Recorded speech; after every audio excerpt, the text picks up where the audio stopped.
Hello. Hi, how are you? Hi, how are you? All right. Good. Welcome. All right. So we're doing all right. Yes. All right. Things are going well. We're doing a lot of different discussions in the group. What are our plans for this summer? Probably GSOC and maybe some other things. Our projects are basically the same as last year. I think. Yeah, I think. Uh, yeah, so we have our GSOC projects, and then if anyone wants to do any other projects, they're welcome to do it. Yeah, if you'd like to continue Sustain Hub, that would be fine. We'll probably have other people interested in open source sustainability, so we should look into that and see, what we can do with that. Yeah, and we'll, I guess, yeah. So we'll continue with our open source meetings in May, and we'll continue those through the summer as well. So that'll be, I think, a good thing. Maybe we'll try to, maybe work more hands on during part of the meetings. I'm not really sure how we'll do it, but okay. All right, yeah. So welcome. And so this week we did DevaWorm, and that was two people presented there on some things we talked about. We have one person who's doing ODEs on a connectome, and so by extension, temporal networks. Yeah, and then I covered another paper, so that was really interesting stuff. I had a little issue with the audio on the recording, but I'll try to fix that for next time, of course. Okay, so that's great. So Vidhi, yeah, you had to catch a train, but thanks for checking in.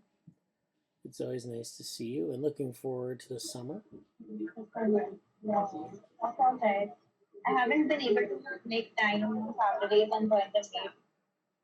Yeah, I've been busy with college. Yeah, sorry. yeah, that's good. Thanks. Yeah, and then Morgan, I don't know, you've been busy for the last several weeks with different things you've been doing over the week, so. Yeah, excuse me.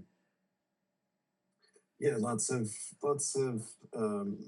event planning and other, yeah, and software development. So not so much working on the microstructural MRI modeling, but still using agents to construct. In this case, the new NeuroTechX website. So yeah,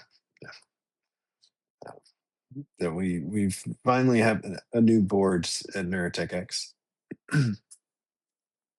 and uh, so it's time to update the website, make it much more, um, make it more functional as a resource than just a landing page. At least that's the hope. So, so agents are good at constructing to building things, um, but design aesthetic is still something that is challenging.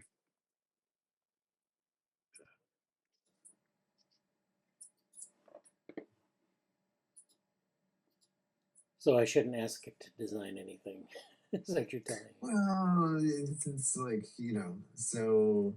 so again, it's uses it uses language prompts, right? So the question is, can you describe what you want? you know, um, and yeah, so I think it's good to find examples, like, so if you don't have the words, the old a picture is worth 1,000 words. That helps, but but it is also interesting where you see that it's like using sure using agents. I see now, like, a lot of website features I see is like, oh, that's why all these websites look like they've got the same, the same aesthetic. Right. It's that yeah, this is something that agents put together. Yeah. And I think it is still one of the most widely used. When people say they're using these to put together software, what they mean is they mean websites. Right. They mean front end stuff. So, yeah. But you're right. So still trying to think though, in terms of just what would students want from a website? Like what what services and or resources can we make available that would actually be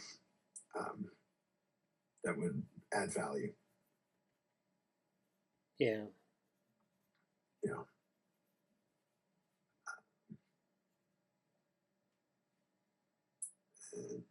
But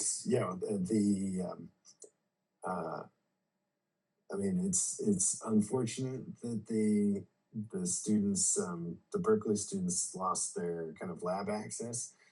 But I'm very happy that they're going to make the BART ride.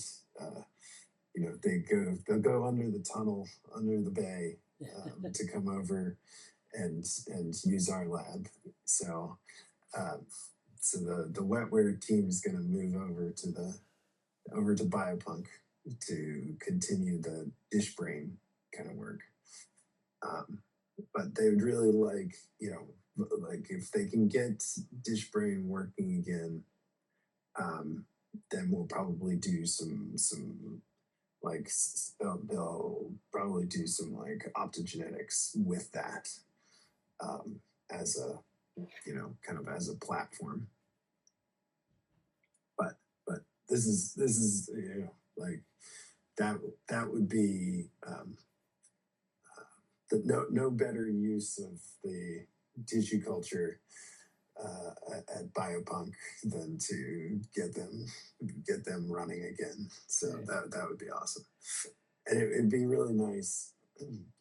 What I really wanted to have was a couple active neurotech at Berkeley projects before the California Neurotechnology Conference. So the students in California are like 5 of the UCs plus USC all collaborate to run a student conference.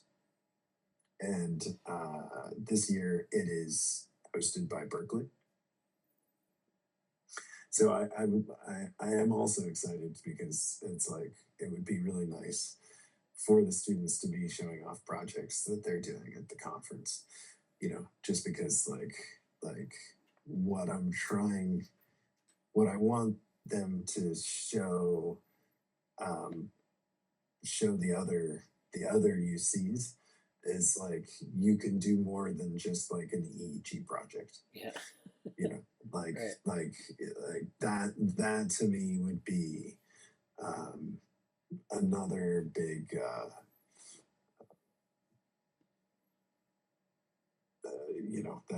a change in the right direction. Yeah, that's good. Yeah.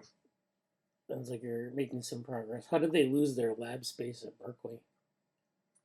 You know, I think the issue that they have, and this is you know, this is my um, like my concern for trying to do neurobiotech projects as opposed to neurotech, right? Is that like, you know, wet lab access at universities is not a shared facility, Right. right? It's like every wet lab is a PI's lab, Oh, okay. you know. And so it's like the big issue is, you know, who's giving you space. Yeah. And like what PI do you know who's like, I've got too much wet lab Yeah. space, you know?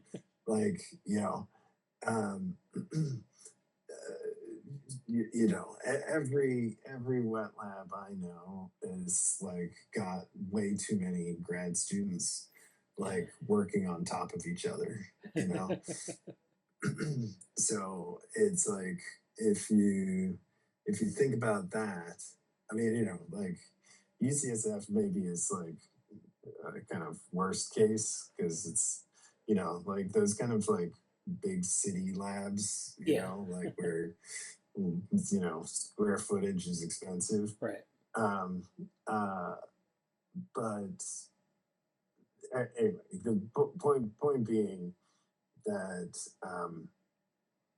I think it was one of these things where it was just like, you know, like sure they had a spot for a semester, Right. but you know, then the PI was just like, hey, you know, or the you know, they got new students in, they got new grad students in, Yeah. right? And you know, they needed the space, or they needed the incubator, or they needed the whatever, right?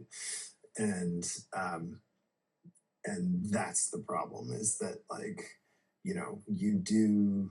I mean, this is what I had been trying to do was just to like make sure we had everything that's in the UIUC mind in vitro projects, like everything described there.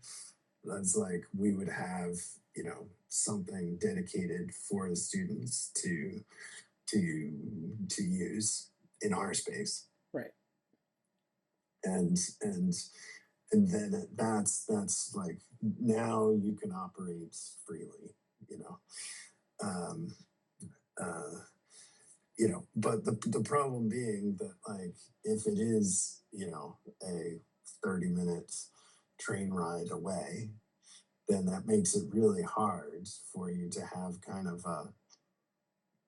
around the clock, you know, even if you've got a big student team that can do shifts, you know, what kind of like around the clock monitoring can you do? Right. And you know that will be effective. And so anyway, um, yeah. So they'll come by and see it. So I'm hosting at the tower a UC Davis, UC Santa Cruz, UC Berkeley uh, um, student mixer, or you know, like yeah, and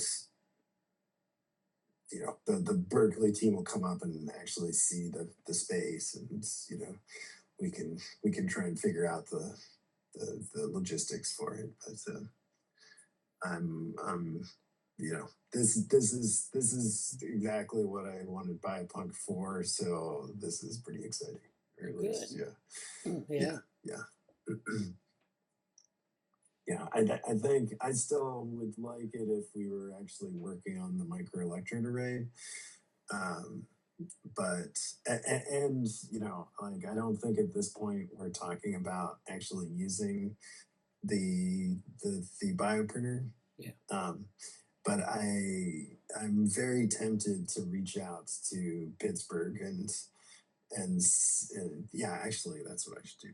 I should reach out to Pittsburgh and both check on the team that um, uh, that taught us the bioprinter conversion, because it's like, because that particular was going to start neuronal culture.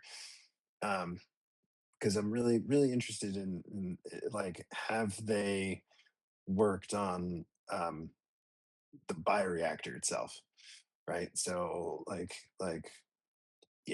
I think these kids have a goal of keeping the neurons alive for a month, right? Which is short. I mean, it's long, but it's short. Um, it- the the media exchange is the usual point of failure, right? So it's just like while you're doing that, it's usually when you've opened up the system to contamination, and that's where they've lost their cultures, right? um, so I'm sure that Pittsburgh group, that the bioengineering group that taught us the conversion, I'm sure build their own bioreactors for, because they do for every other tissue type, right? So they do for liver cells, like whatever. Um, anyway, I'm sure there's something to learn there, as well as like it would be really interesting to see if Tracy Ku's group, I don't know how you say in Chinese, like CUI, like Yeah, I don't Sue. know. Yeah, I don't know. Um, uh, her group, I spoke with one of their postdocs, and was he who was just gushing about the 3D neuronal culture, because he was just like you absolutely will see remarkable differences from 2D, and in all the right directions, are all the metrics that you'd care about. It's positive. So I should ask him if there's something that these students could do with that, because because his point was like nobody's doing 3D culture, like so if they could do that, they would like and keep it alive. They would almost guaranteed like have some sort of report from it, like maybe not a full paper in the sense of um, I don't know if they've got the time and you know the bandwidth to finish that off without having grad students help them or something like that. But um, that would be pretty cool. And we got some great people at Biopunk right now who can definitely mentor them on the cell culture techniques and other things. That's just really exciting. Anyway, um, Jess, I went to Ida's um, Oh yeah, the showing. startup, the launch party, What was of that? of uh here. I've got my merch. So Steve Oh, Valence. nice. It's- I went to a lunch party and I got more than just the t-shirts. I also got a bag, um, and a lovely meal. Um, but it was and I got to meet. So it was cool because like she had her whole engineering team. So Bradley, this is so they're making a desktop device, okay, that looks like it looks a little like a Google Home speaker, you know, like and but what this does is if you place it in the center of the room, right? If you've got a recording device in the room, okay, then this device is setting up an ultrasonic um, beam mostly around your recording device, so that even if you've pressed record, you know, that the microphone will pick up like will like be totally garbled.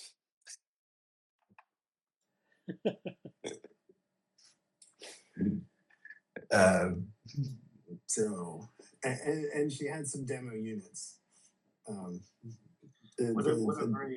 a very apt product for 2026, which is yeah. I mean, it was not unfortunately the demo didn't go exactly. I mean, it was funny because it's like she's built some, she's a physicist. She's built this very sophisticated device. But the biggest problem that they had was just getting her Apple laptop to play recordings that they had made. Right?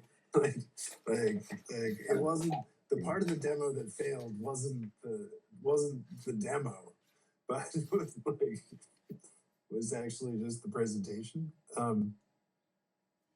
It was more of a keynote failure than but the cool thing being that I met the engineer that really helped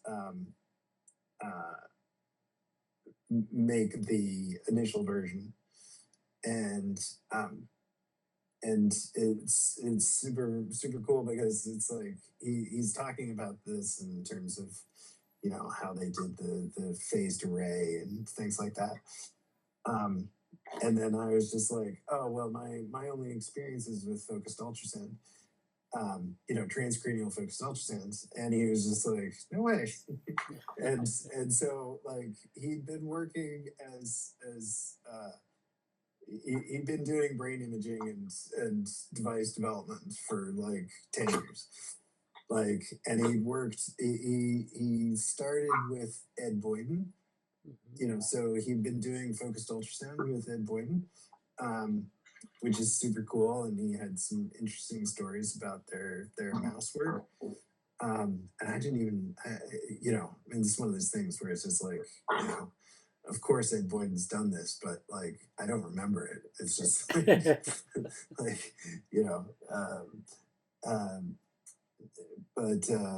but then he worked at Kernel. So that's the company that I actually had at the tower for JPM Healthcare, and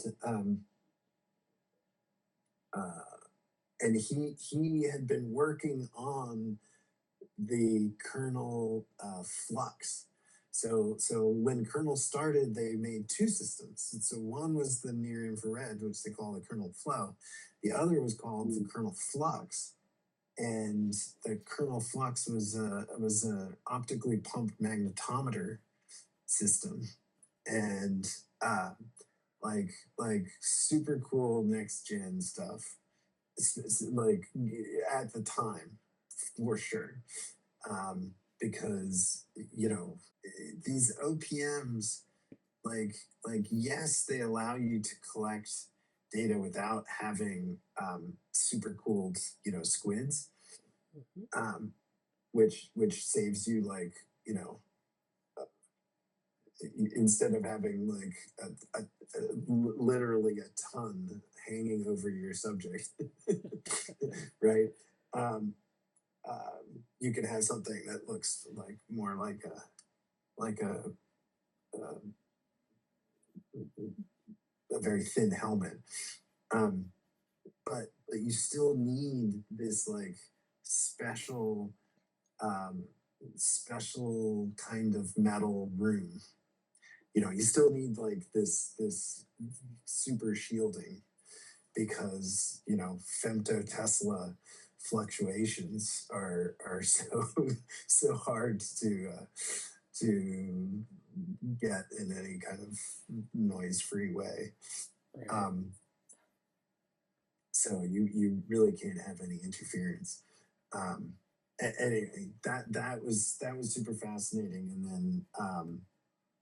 and then he totally worked at Nudge, and so Nudge is the big, or the Nudge is like the super well funded, if the super well funded billionaire backed group that is doing focused ultrasound.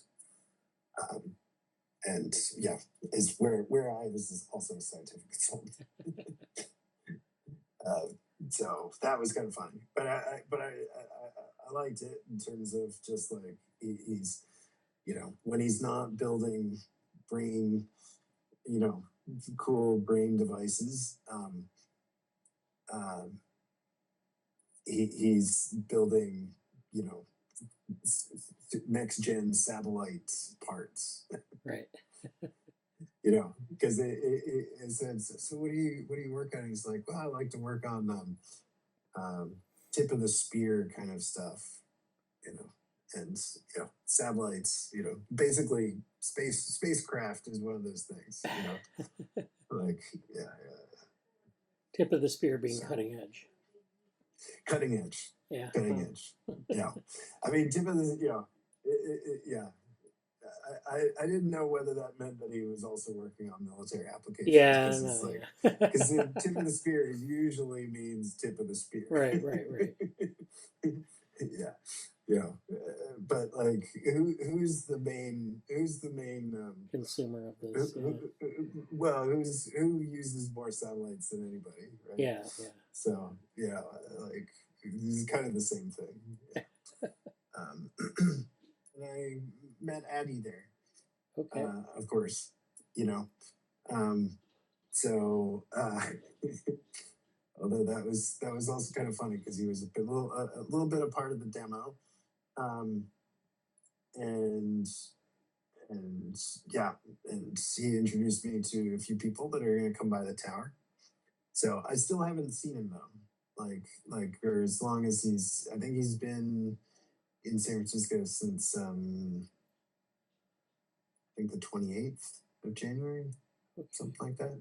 I know he had something to do in New York, so I don't know how long he was in New York for the weekend, I think, or you know, 6 to the 8th or something like that. But yeah. Anyway, that was last night, the Devalence launch party. Oh wow. Okay, that sounds great. Yeah. They should have done it at the tower. Yeah. Yeah. So Jesse, hello. Oops. Oh, yeah. Okay, my mic's here. There Hi. you go. Boy, I feel like I haven't been here, like, and usually I've been coming in at the end. It's been a very busy time, in a mostly good way. Yeah. Things are going. It's one of those situations where it's like, geez, there's a whole lot I could say. What is actually good to say right now? You know, on the JoPro side of things, data and direction is going. We're kind of letting things wind down on. Well, I guess we're coming to a stopping point on sort of the first cohort of things. Which many of those students are in like the UC system, so they're in the middle of like winter term,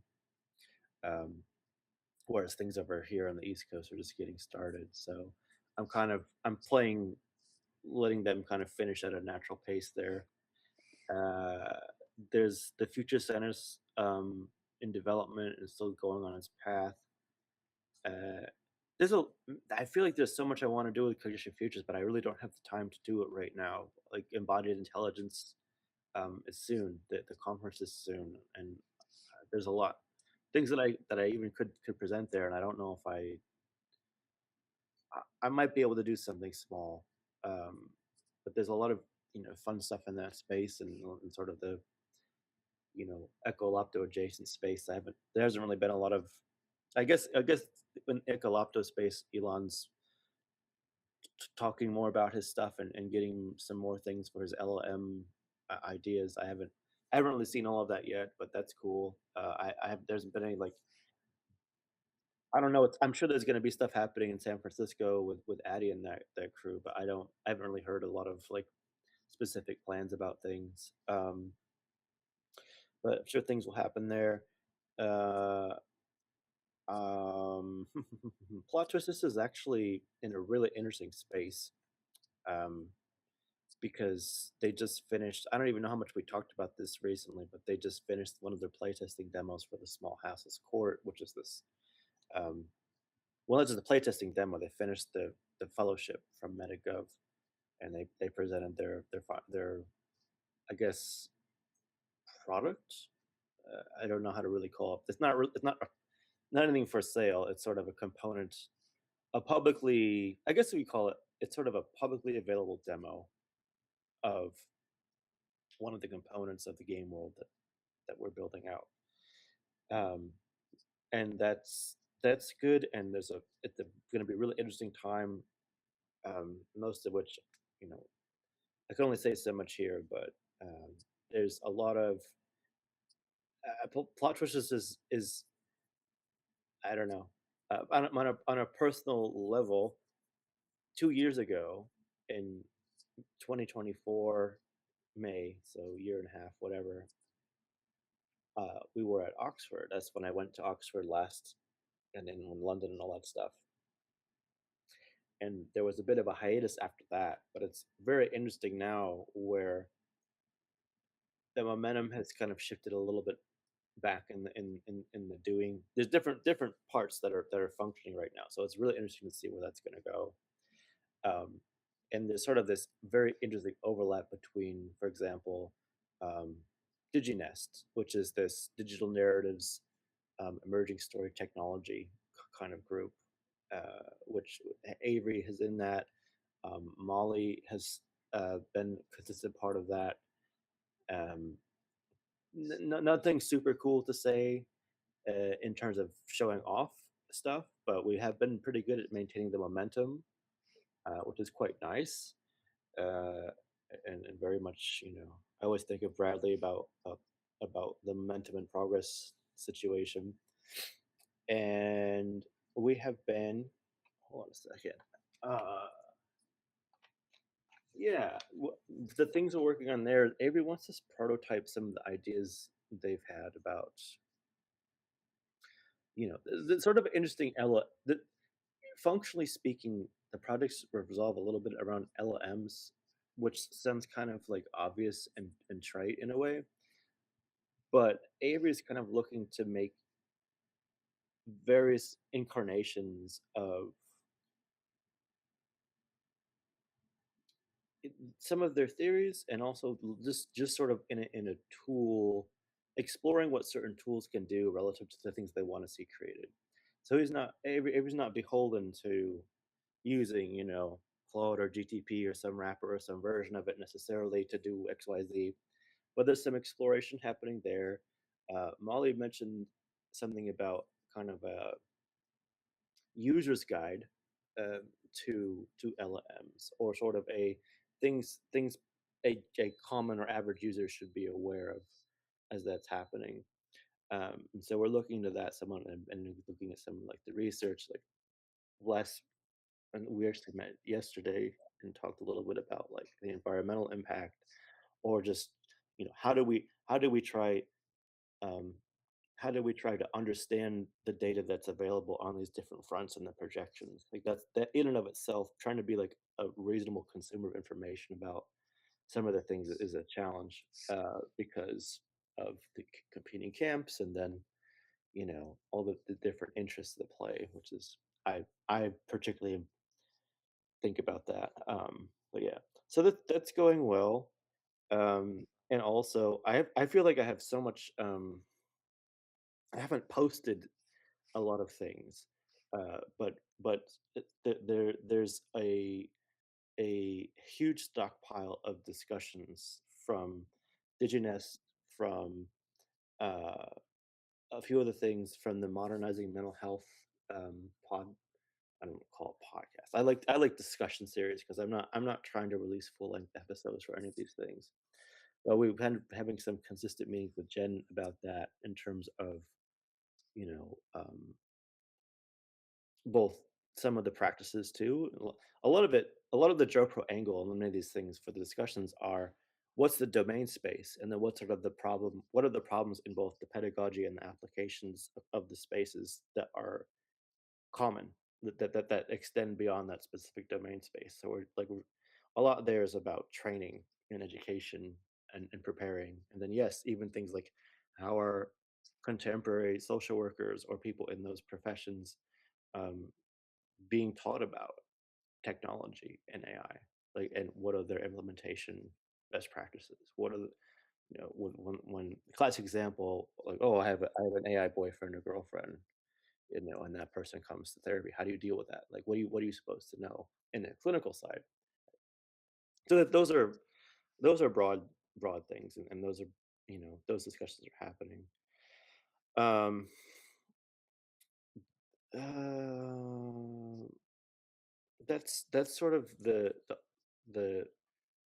nonprofit side of things. I am also I have officially launched Bridgecraft, which is this for-profit entity that will do different things, but is it basically around, you know, technology and change and consulting and advising people what to do, and some executive coaching, and some conventional consulting things, and then some modern or next generation things that are a little bit more finding the sweet spot between a lot of older conventions and bigger firms and things that I think are increasingly relevant, and it stems from my experiences, but also just there's a lot of demand. Like I you know, I I know this isn't the main focus of what we talk about here, but there's been so much demand, or just so many jobs and so many things. People are just so many groups, both uh, in research, in nonprofit sections, and obviously profit space, is just like, wow, we need someone to tell us what to do about AI.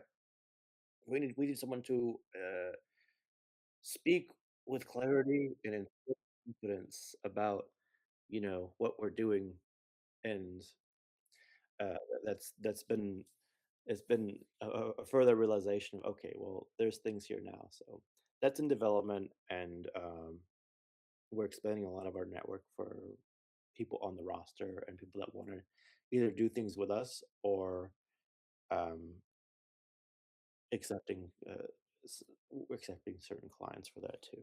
So that's a lot of work has been there, and it's also been a lot of interesting. It's a very interesting time. More relevant things would be a lot of the advances we're seeing in. I mean, even as simple as, like, I don't know how much we've talked about here the last week or two about, like, all of the Claude bots and Open Claude and that kind of stuff, which is, you know, a very peculiar space on many ways. But how are people using all these new tools for not LLM based, but even just all the technology available, and like the broad theme here of like doing research differently, and what are we doing with these various things that are before us. Um, ooh, sorry. But yeah, that's been a big, you know, that's launching anything like that is a lot. There's We're kind of still in an initial stage of some things, but also like it's happening. Like that's rolling and live in the world, and that's exciting. And it's yeah, it's really interesting. It's always, it's kind of on a personal-ish note, it's very interesting to be like, okay, now I have sort of a very particular state, um, a very particular vantage point of, in terms of trying to do sort of nonprofit type research and development in like the JoPro or like what we've done here that's sort of like, para-academic about certain things, you have that whole process and agenda and approach to things. And then you're dealing with the other side of the coin of the industry and the for-profit side of things that are like, oh, like what are people doing to be functional there, and where are sources of actual knowledge and insight on how the technologies are being made and where they're going, because that's huge on all the different fronts. So that's pretty much like the broad updates. I will be in New Jersey basically next week. It's already here, and we're doing some like traveling in New York and New Jersey soon for some events and things of that nature. Yeah, that's my super duper broad update. A lot of things, and I'm happy to talk about any specific parts if there's questions, or a lot of what I talked about dovetails into other things too. So I'm happy to shift conversation to those things.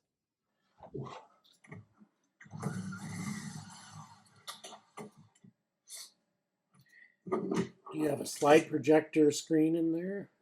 That I heard you lifting it up. Something. I mean, it does sound like Yeah. it. I would probably like it. You're right. I kind of wish I did. I kind of like as a total like fun side comment. It's been so interesting talking to people, like setting up like some like finance stuff and a lot of like the stuff that nobody wants to talk about, like some of the most boring grunt work, whether it's for profit or nonprofit. Like there's the really tedious stuff. And in the process of that, the last week or two in particular, it's been so interesting to have like these side conversations about the role of physical media. Like somebody was like, "Oh, here's one of my last business cards. They're not letting me use physical media anymore. They want you to scan my QR code on my sign and just little things like that." And it's like, I think when I had to what was it? I think I had to change like some minute address or detail or something, and I felt like I had to click 40 different buttons and 40 different like mouse clicks just to get to the thing, to do the thing. And it's like, man, like I've heard about like the people are like, oh, my VHS tapes or my DVDs or my CDs, like the physical media movement. And it really hit me this last week or two of like, sometimes you don't want to stream or subscribe or monitor like that. I do, and because there's been a lot of talk about that too at a higher level of like, are people gonna, what's the limit? Like there's been pushback against AI in the Super Bowl. There's been pushback against AI this way and that way. And there's like certain groups and sectors like, oh, well, AI is super great and we don't care about it here because blah, blah, blah, blah. And it's, I don't think there's sort of a one size fits all, but there's definitely a lot of, I'm feeling the appeal of just not just unplugging, but just not the permanent cloud over the head of like a subscription or like managing multiple logins and the data risks and the privacy risk. And is some corporation going to buy my data and use it to do things I don't like? Like that seems to really be a force that we don't. That's a wild card. Yeah. Like how much that plays out, I think will be very interesting. And I do like, I'm not trying to like pitch anything here, but I like, unfortunately, I think that's going to affect like all the domain spaces that we're dealing with, whether it's for profit or not.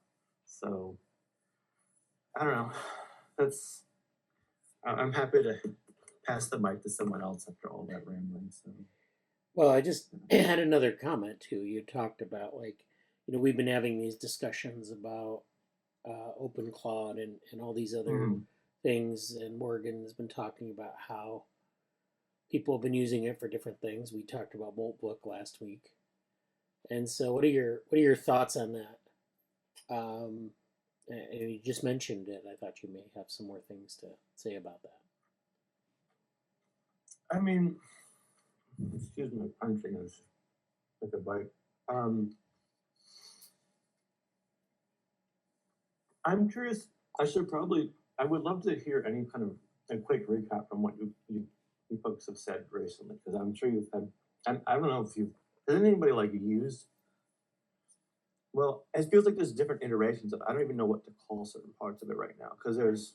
I know the mold box and there's like OpenClaw. I know there's like OpenClaw as a thing, and then there's like the Wrench a Human site. You know, like these sort of derivative things where like, oh, you know, we need people to do all this stuff. I don't have any strong takes other than like the obvious generic sort of caution of like it's a fascinating time, and like honestly it's an amazing time to be starting up new things, and like the ease of going from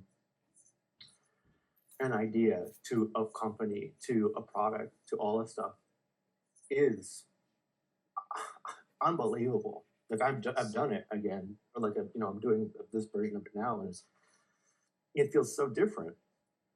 But like, like you hear stories and you think of use cases, and it's like, well, we gotta be careful. So I'll leave it at that. I will say that, and it was a sort of a measured statement. But I'm curious, what have you guys been really thinking about that? I know I missed some things, and I apologize. But where's the conversation? Go on. Well, I'll let Morgan go first on that, and then I'll give my thoughts. Yeah. So, I'm running it on this laptop here somewhere. And and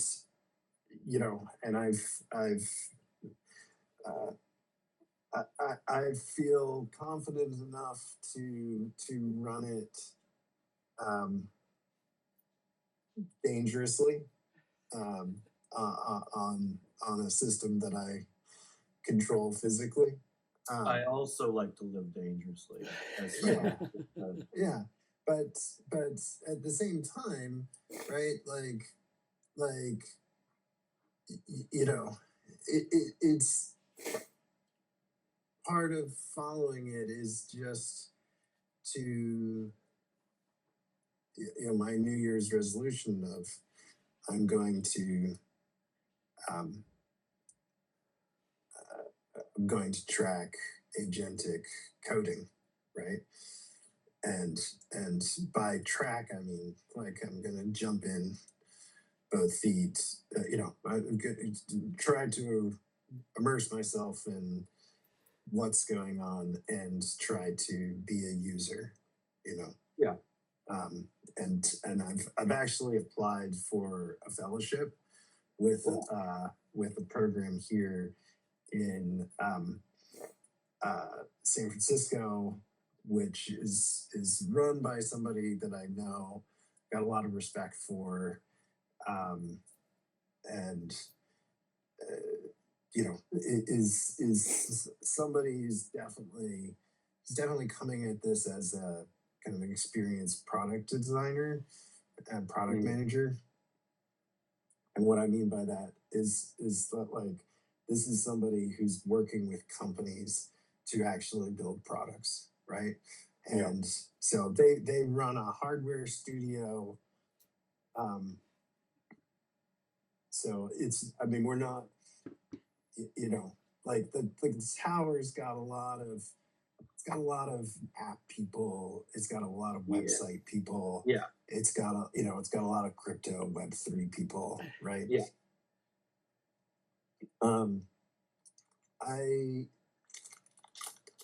Big difference. Oh yeah. When you're talking about a group that is much more like, working with lab automation for biotech or battery design or like an exoskeleton for to help people walk, which is cool. And it's not even for people. This is actually like an augmentative device. So this is just like you want to climb up that mountain, like put these pants on. you know. So the you know, because there's something very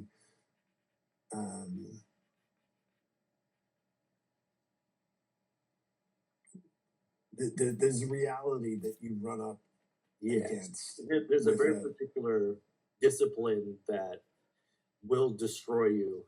Right. tremendously Right. if you Right. don't. If you know, so it's funny. It's funny you mentioned rent to human because at this event there was I met a guy whose bank RHO Oh yeah, yeah. He's doing stuff here one time. Yeah.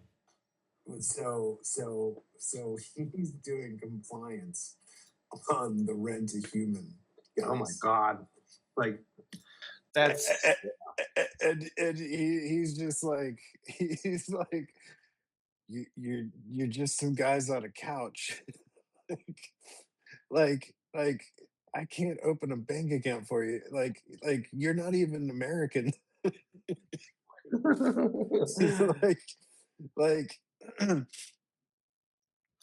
um but his the real point was that like it was more something that I mean like the compliance guy himself was just like this this this is a company based off of a tweet that went viral, you know, like well, yes,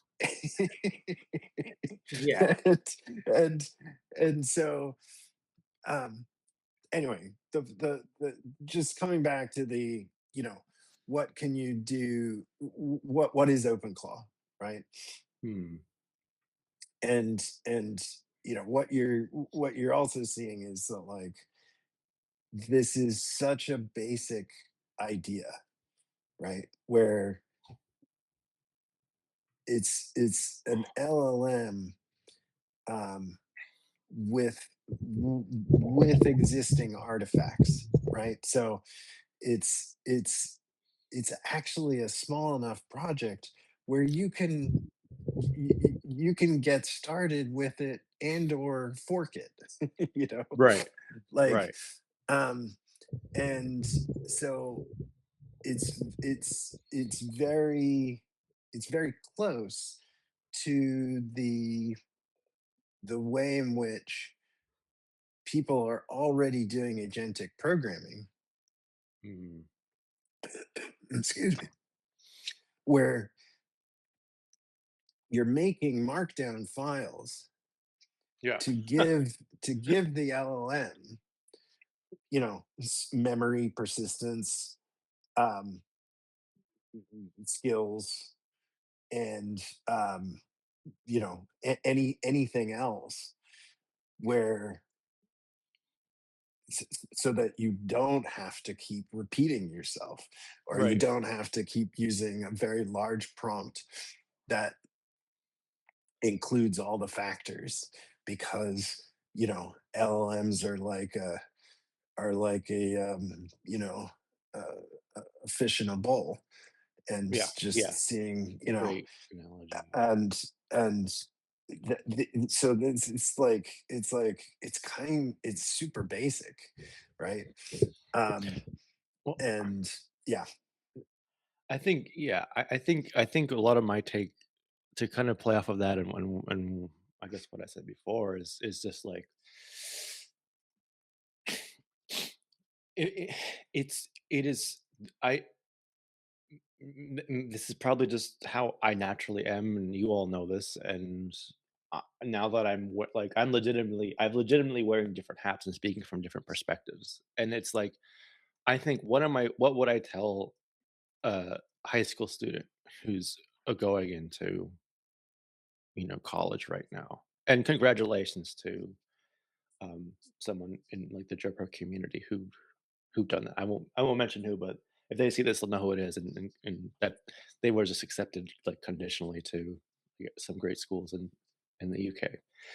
But like, what do you tell to that person about your career yeah, or what you study, and what do you tell somebody who's um, you know, in starting up their own wants to be a founder, has an idea. They want, oh, I have an idea. I have an idea. Maybe it was based off of a tweet, maybe not.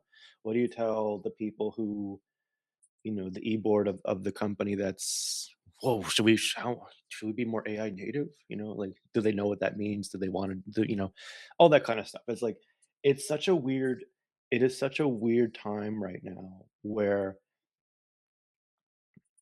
I find the open claw and its relatives to be an embodiment of the moment. Like I think a lot of things that I think about doing and try to offer people is a framing or like a vantage point or a set of references because I feel like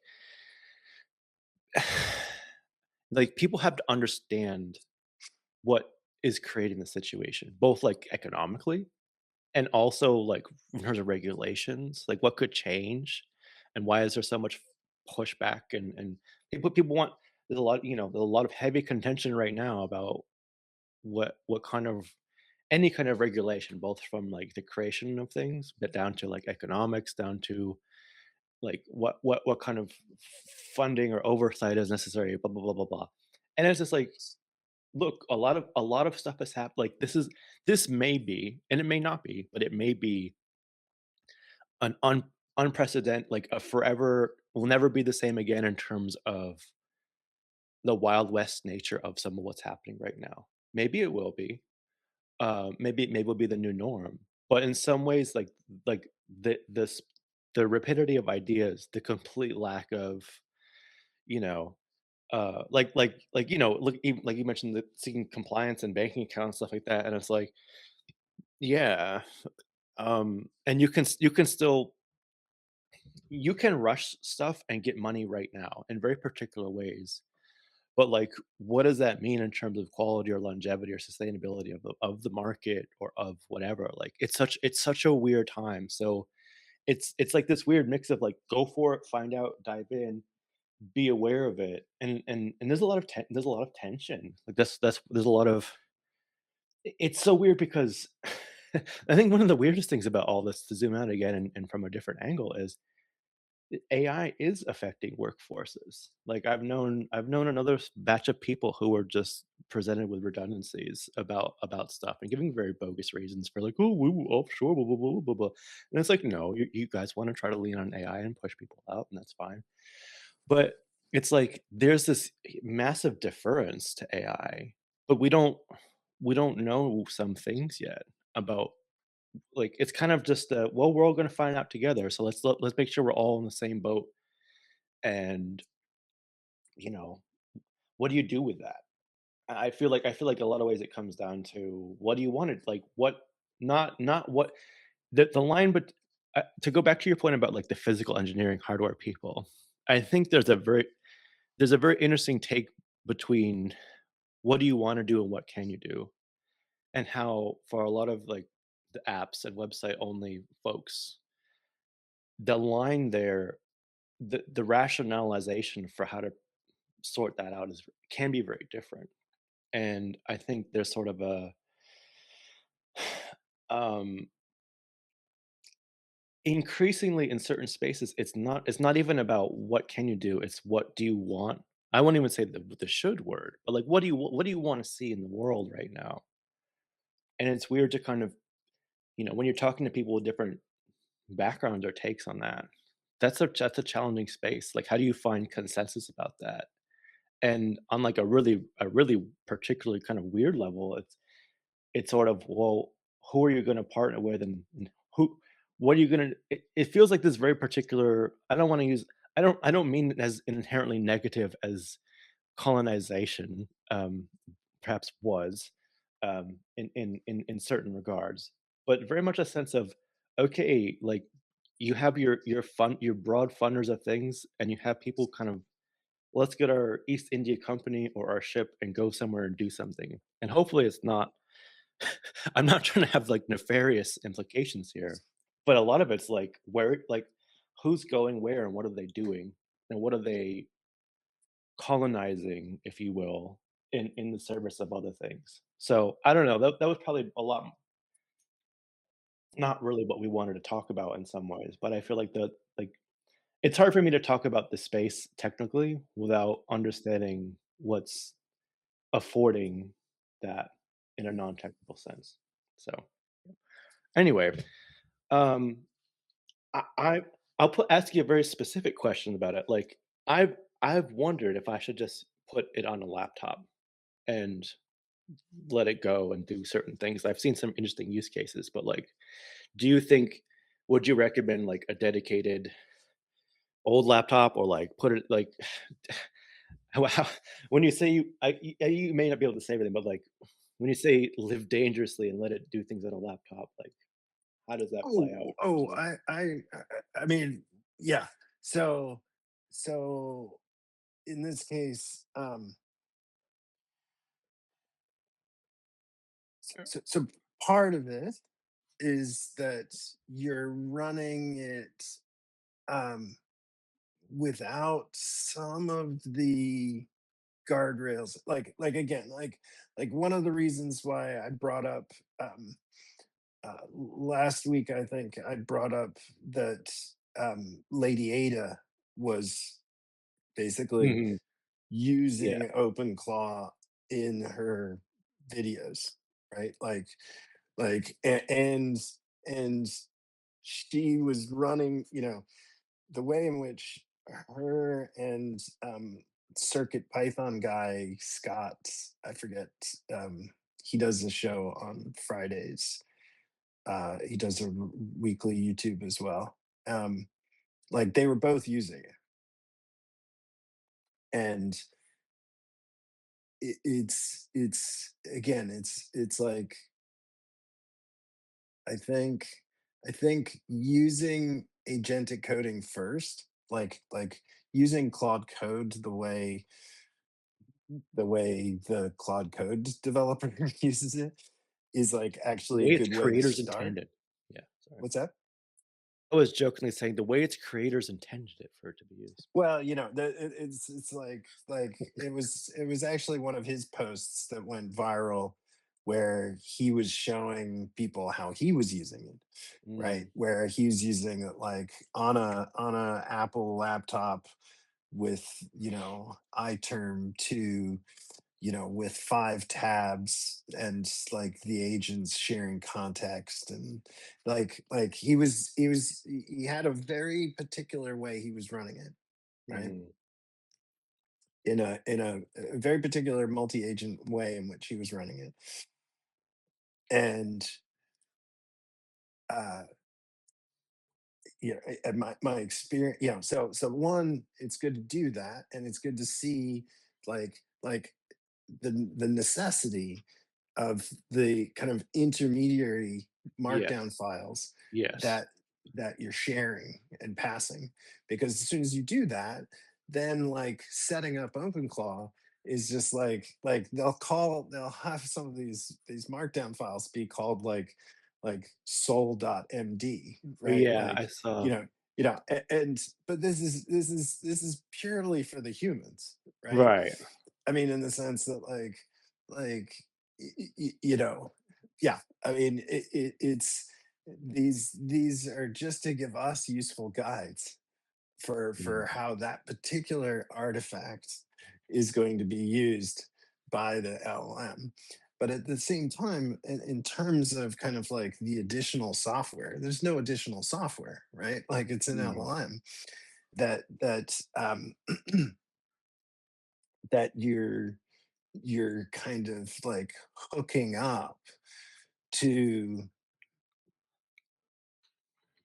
to resources, right? yeah. So like one, I might, so Bradley Wojtek, who leads Mhm. cognitive science at UCSD, right?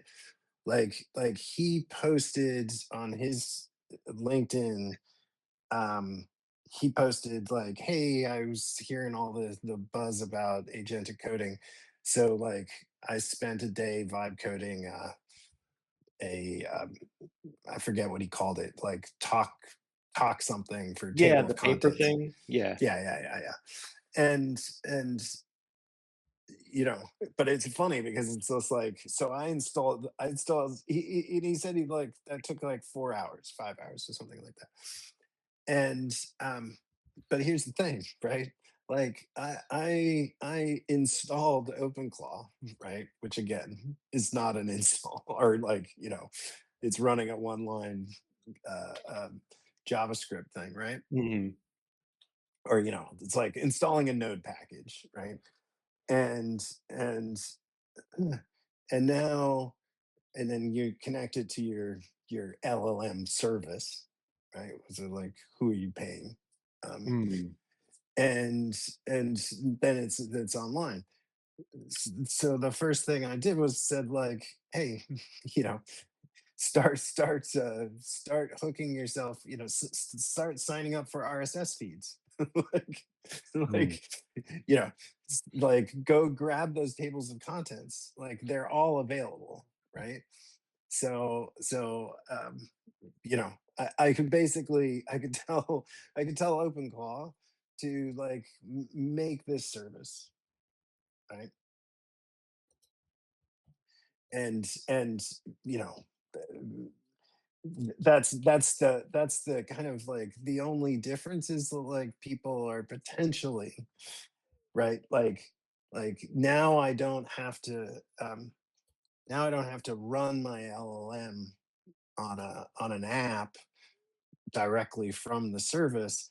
I can run it on a Raspberry Pi, but that Raspberry Pi has access to a Telegram account, Mhm. right? so so I can now send, I can now say to my Raspberry Pi, um via Telegram, right? Like, go check out Bradley Wojtek's project, like grab the OPML of the RSS um, feeds, you know, and create the, provide the same service to me now, on a daily basis. Send me articles via Telegram, right? Right.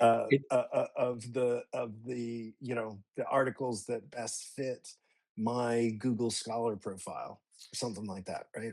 it's like, and as like my previous job and group I was basically very interested in essentially edge computing for very specific health tech applications. Mm, And now it's like, even I'm thinking about open like cloud and like all these things.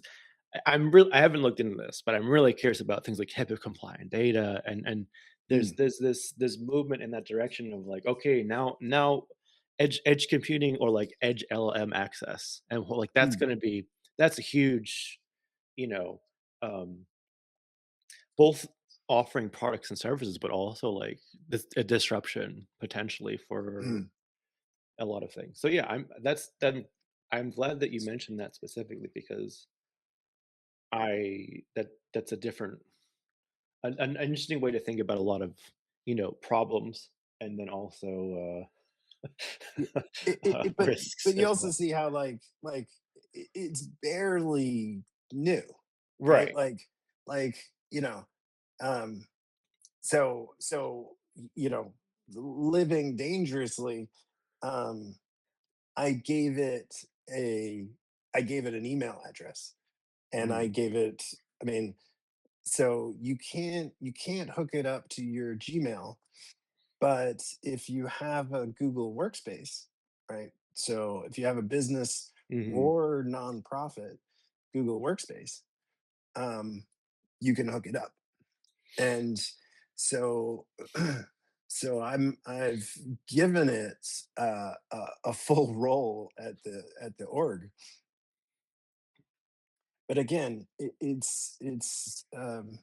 you would really need you'd really need to do some extra work to get it to actually be, doing something, right? So it's like we've definitely got a team. The AI group of the floor above us are like absolutely trying to get make a open claw that like runs the tower. You know, Yeah. I'm all for it. You know, but that's kind of like you'll see that like what they kind of mean by that is that it behaves like a telegram bot. Right. And I think the interesting thing that maybe speaks to kind of like an actual business case, right? Because like again, the point of all these things is if LLMs actually become good scientific software developers, right? I think it's still important to say that doesn't mean that they have a business case. Right. And yes. Right? Like that's not how OpenAI and Anthropic are actually going to pay back their debt, you know. Um and and like I think it's important. I cut my teeth post college being thrown in the deep end of regulated software development, right? So software engineering manager for a medical device company. And um, where you don't it's not enough to ship, right? Like privacy and safety and kind of code provenance um, are all actually you know regulated regulated developments, you know Mhm. um, and that's really hard to see how you square that circle in terms of agentic development, Well, right? Because go ahead. I and that's kind of why I mentioned we can segue to other Yeah, things. I'm sure sorry. Bradley Yeah, has yeah, something yeah. to say Sorry. Yeah. stuff. But I'll close by saying I think that's exact. This conversation is exactly what I feel about like the. I don't. I think. Yeah. This is sort of a nice sort of zooming out comment, I guess. I think my biggest. Uh, essentially, it's the nature of the nature of the problem space or opportunity space is very interesting in its differences in the vantage points that people have.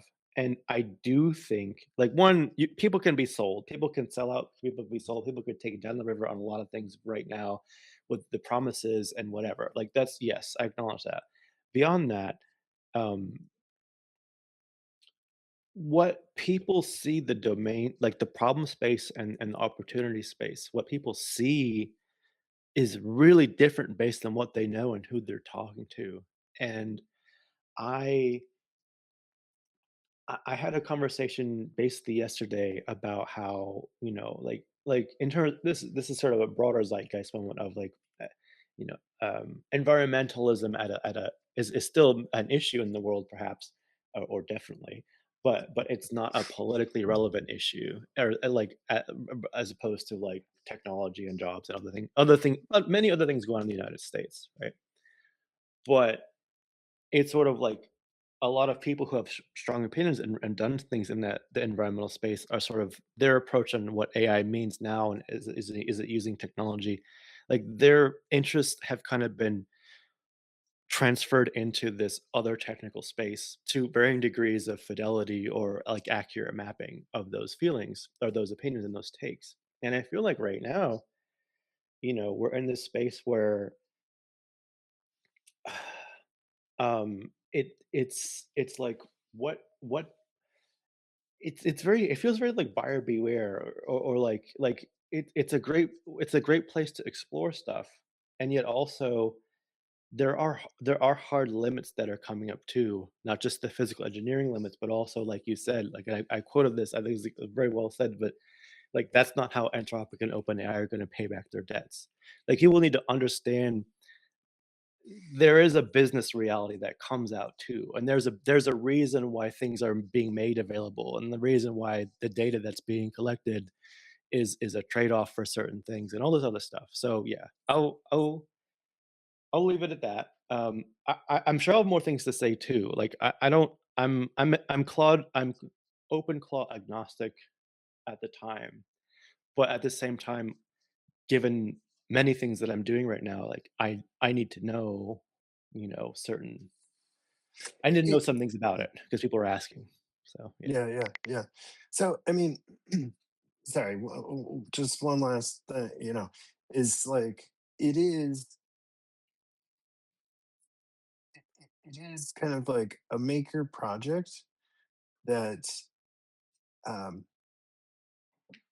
that is following very closely what all these closed software groups are doing, right? I mean, in the sense that like you've currently got 1 million developers who are all, you know, writing agents, you know, I mean, writing agent apps, right? Yeah. Which are doing exactly this, right? It's just like you're either giving them sources of data. You're maybe fine tuning the agent, uh, conditioning that agent. You're again giving the agent certainly context and other kind of guidelines to Mm, to drive their personality and responsiveness and directions and things like that. Again, like there's this scaffolding, and then you're giving it outputs. You're giving it a way to communicate, right? I mean, again, with the real world, right? yeah. Like, Yeah. I mean, in the sense of, and it so that's what I mean by like it's a kind of perfect, it's you see this again, like coming from software development where people learn, it's not that excuse me, it's not that you are a C++ programmer, right? Like if you're an app developer, right?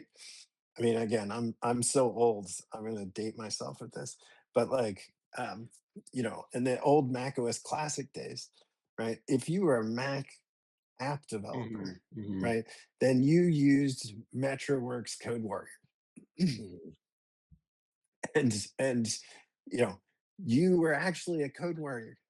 Like you had a C++ framework that you used to develop with, and that, yeah, um similarly, if you were a Windows developer, which I was, you'd be, kind of conditioned on that. And like, so this is just this is like, we're seeing a nice open source project that's giving you the prototypic template for an Hmm. agent based app, right? So it's kind of nice. It's also, but it's like it's also, um yeah, it's lacking a lot of professionalism and a lot of uh uh yeah. Anyway, Yeah. I don't know if software engineers are going away anytime soon. if you No. And if you yeah. care. Yeah. um and the other thing is that, yeah, like there's no economic story here, right? Where it's just like none of these so we all have access to the world's text, trained LLM, right? But that just means that like now the app store is a thousand times more competitive, right? Like, so you're kind of like even less likely to get traction for your app. Like how your app Yes. will get any kind of visibility is now That uh, uh, exactly. much worse, you know. Anyway, And yeah. But I'm sure Bradley's got some actual interesting science to talk about.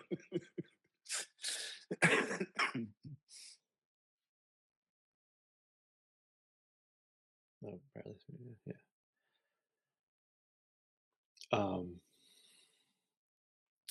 I'll just say in a moment, what you concluded on is exactly what I'm seeing a lot of people wanting to not deal with or pretend isn't the case, and then also like are eh, depending on where they are, like on how vested they are in like being sober about it.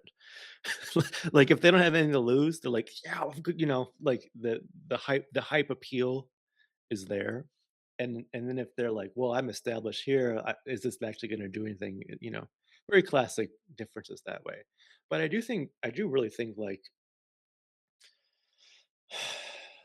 um I think it really like I don't in like the consulting management stuff, like McKinsey and many groups like that, the big enterprise level, like yeah, there are hits coming there, but I again, this is self-serving to what I'm doing, so like full disclosure, like I'm probably biased in presenting it this way, but I think right now, like the strategy, the actual business plan, the decision making, the operational structure, like that's what's going to differentiate certain things, because some of the barrier to entry is incredible.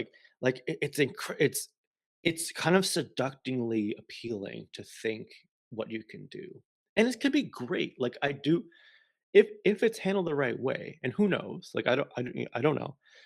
I do think there's even in the sense of sort of,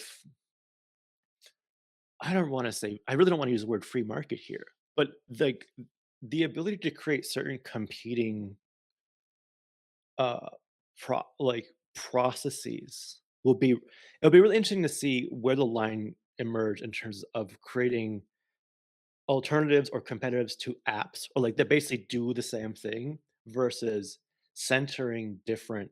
I I think there is, this is quite idealistic to say. I think there is sort of a, I don't want to say market or economy, but like almost like a bra- economic trajectory of some sorts that's, it's kind of like, it's sort of adjacent to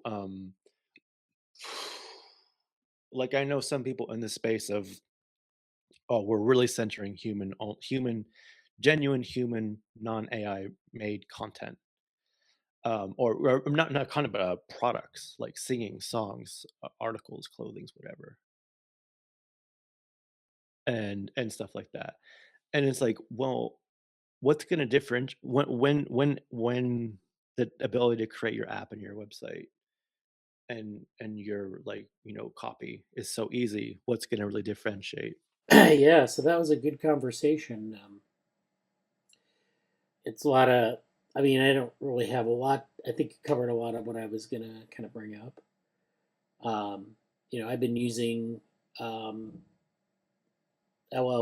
to do a lot of summary in the lab, sort of housekeeping, going through the things that we've been doing, in the last several years, and kind of summarizing those and looking for insights. I've been playing around a lot with the Notebook LM, where I create a notebook, train it on like local material, and then do queries or generate media. They have like their summaries, and we've been doing summaries of both the Saturday morning meetings and the DeVore meetings, which are interesting because it's like I kind of do it in 6 month intervals, so it's like this bundle of content that's so big that it would be hard to really kind of extract a lot of the themes unless you had like some automation to do it. And so that was kind of the idea there, and it's been interesting to see what it comes up with. They also have this feature which is slides, which is interesting too because it draws like little figures, and some of them are ridiculous, but some of them actually are interesting. And so you have to kind of separate all that out. See what it does, it's like really interesting. See what it does, it's really ridiculous. and that's it's useful because we can get a little bit better handle on what we've been doing. So yeah, so there's stuff I put them up on the YouTube channel, so you can check out some of the summaries. And so yeah, that's that. And then I've been using it also for some coding and some kind of summarizing, like some of the research ideas we've had. So for example, I think I mentioned several weeks ago, I've been creating these Ask a Cyberneticist chatbots. So I created one for Ashby, and I've been playing around with that. I have like some of Ashby's papers, some of his correspondences, which I found through the library. And the library at UIUC has a lot of correspondences from the biological lab that was here. It was run by Von Forrester. And they have like the correspondences from Ashby because he was at the biological systems lab, and Von Forrester and so forth. So you train them on the correspondences. Actually, with Ashby, you have his notebooks, and they were transcribed by someone. It was like a humanities project where they transcribed a bunch of his notebooks, and using those transcriptions, you can kind of ask questions about what Ashby would do. What would Ashby do in this situation, or what does Ashby think about this? And then it would give you like this structured answer, which is quite intriguing. And then of course also trained it on a little bit of McCullough's work as well. I haven't created a McCullough bot, but that's maybe next. And then also I did a bot, Ranulph Granville, who developed a lot of he did a lot of things in like management in business, but he's also the person who talked about black boxes and gray boxes and white boxes as being these observable systems. And so that was interesting because I was asking it about the observer in cybernetics. So I particularly like this. I don't know if these are like publicly available or whatnot, but I'm interested in I'm using some of those black, white, gray boxes for other things. Yeah. So that's cool. Yeah, I'm not sure how if I make those public, but I'm probably going to give a demo here in a few weeks on this, or maybe just put it on the YouTube channel and kind of walk through it. I'm still kind of working. I didn't have a plan going in.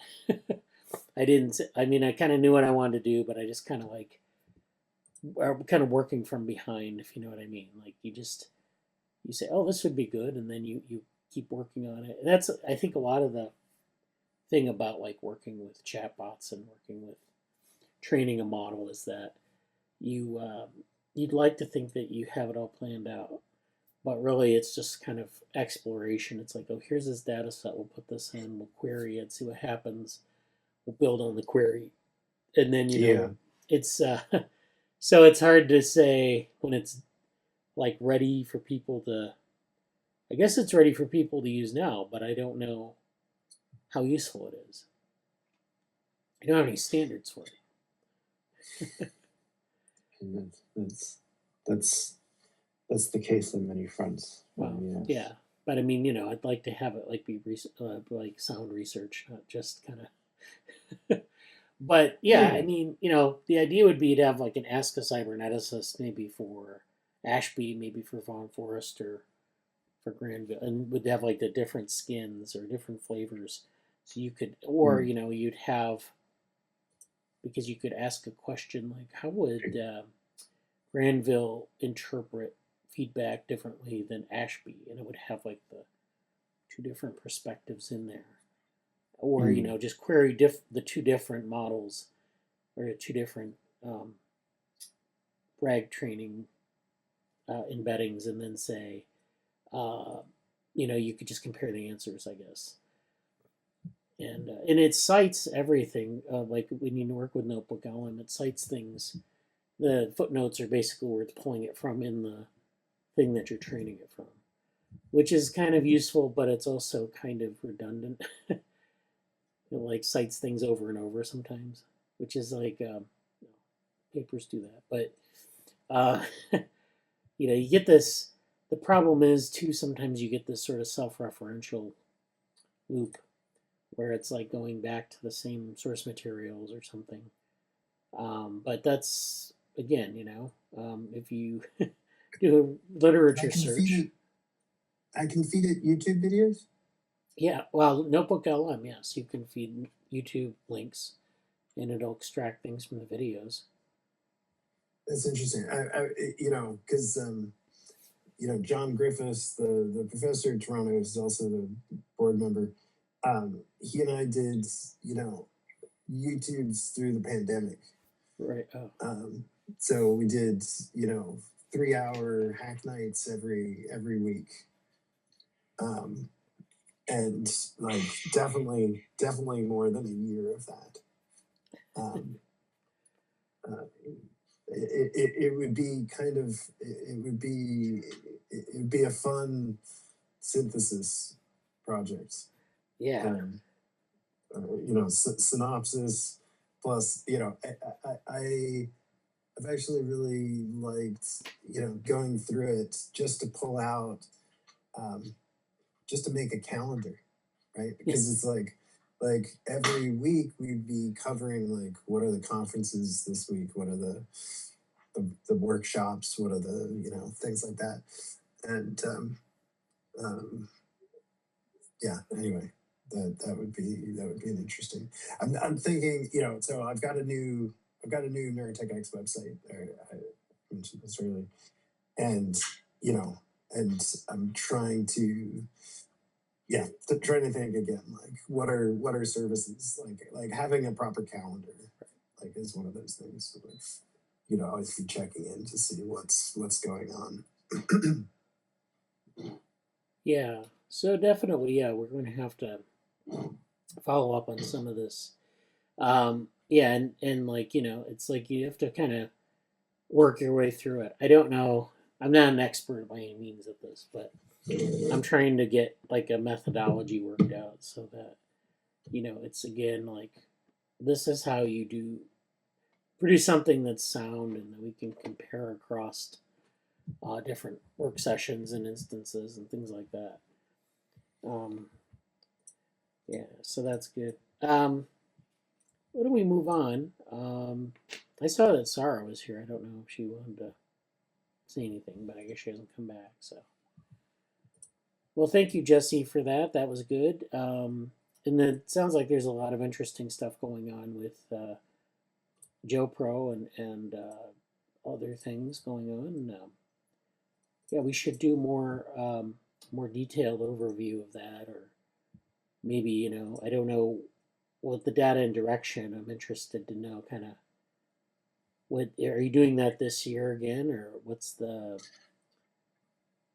I think I'm going to wait until summer to like there's residual things happening. I don't think I'm gonna plant any new seeds until summer. Like I think there's a really wonderful overlap with like Google Summer Code stuff. Yeah. So I think when that picks up, I think that'll be the next natural like refilling the planting new seeds, whatever we want to call it. Because there's stuff that's just winding down, and like a couple interns are we're kind of like just wrapping up what they've been doing. So between that and I'm obviously my center of focus has shifted onto other things right now. So and there's a lot of stuff going on. It's just the real reality is like it's so interesting because I was incredibly in the doldrums, especially like October of last year, and now it's just everything's firing. So data and direction, there is more I would be interested in doing with it. Like there's projects that I want to release, but they won't really be released until I think maybe April at the earliest, more like May, I think.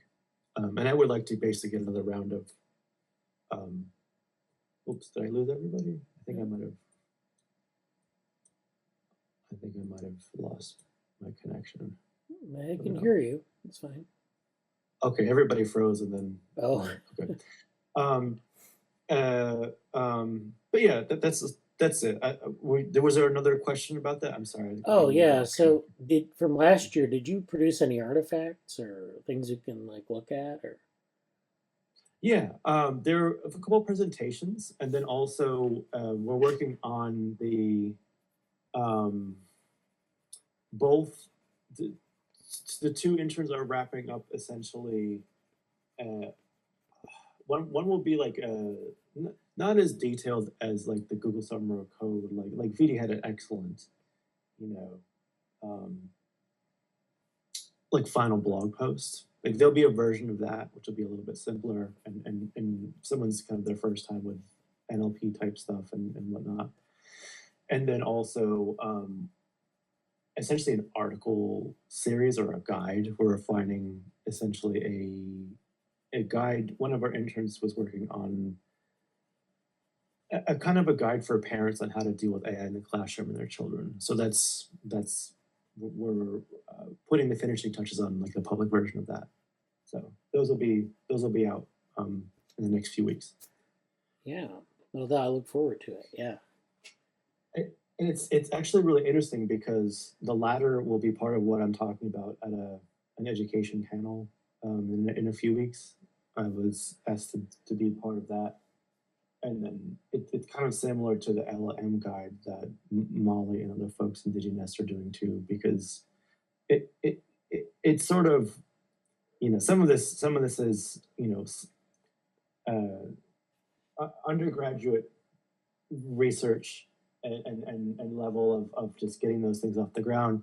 And some of it will be a lot more, DigiNest stuff will be a little bit more coming from people with certain experience in the fields and different applications. So I'm looking forward to that, and it's kind of keeping everything running down the tracks right now. But it'll be good.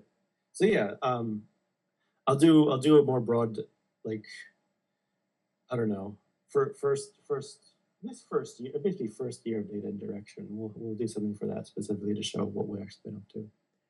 Yeah, that would be good, to showcase everything, make sure that everyone knows sort of the value there, when if they want to join. They say, oh yeah, this is something that you can get at the end, and it's definitely worth your time. I mean, not that it wouldn't be worth their time, but it gives them one more thing to kind of make that decision.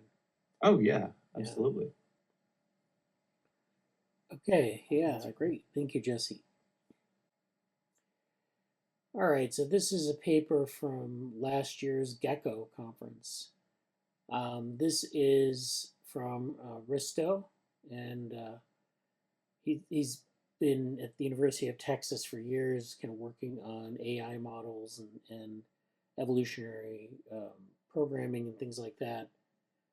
And Jameson Werner, who's at Cognizant Technology Solutions. And they work together in this paper called Self-Organizing Models of Brain Wiring, Developmental Programs for Involving Intelligence. So, we've been interested in this developmental AI thing. We've been interested in how neural networks can be evolved or developed. And they're going to be talking about this in this conference paper. So let's go over the abstract. So it looks like Risto is also at Cognizant AI Labs. So the abstract is, in developing brains, axonal projections follow chemical gradients shaped by local interactions. So this is in mammalian brains where you get the development of a connectome through axon guidance and through neurogenesis, and we end up with a brain. So it just doesn't come out into existence out of sort of simple cell differentiation. There's a lot of chemical signaling. There's a lot of sort of building the connections, and so that's what they're trying to do here. Is they're trying to mimic this process. This paper asks whether such a process can be inferred from its outcome. For instance, given observed mouse brain connectivity, one can recover the developmental program that produced it.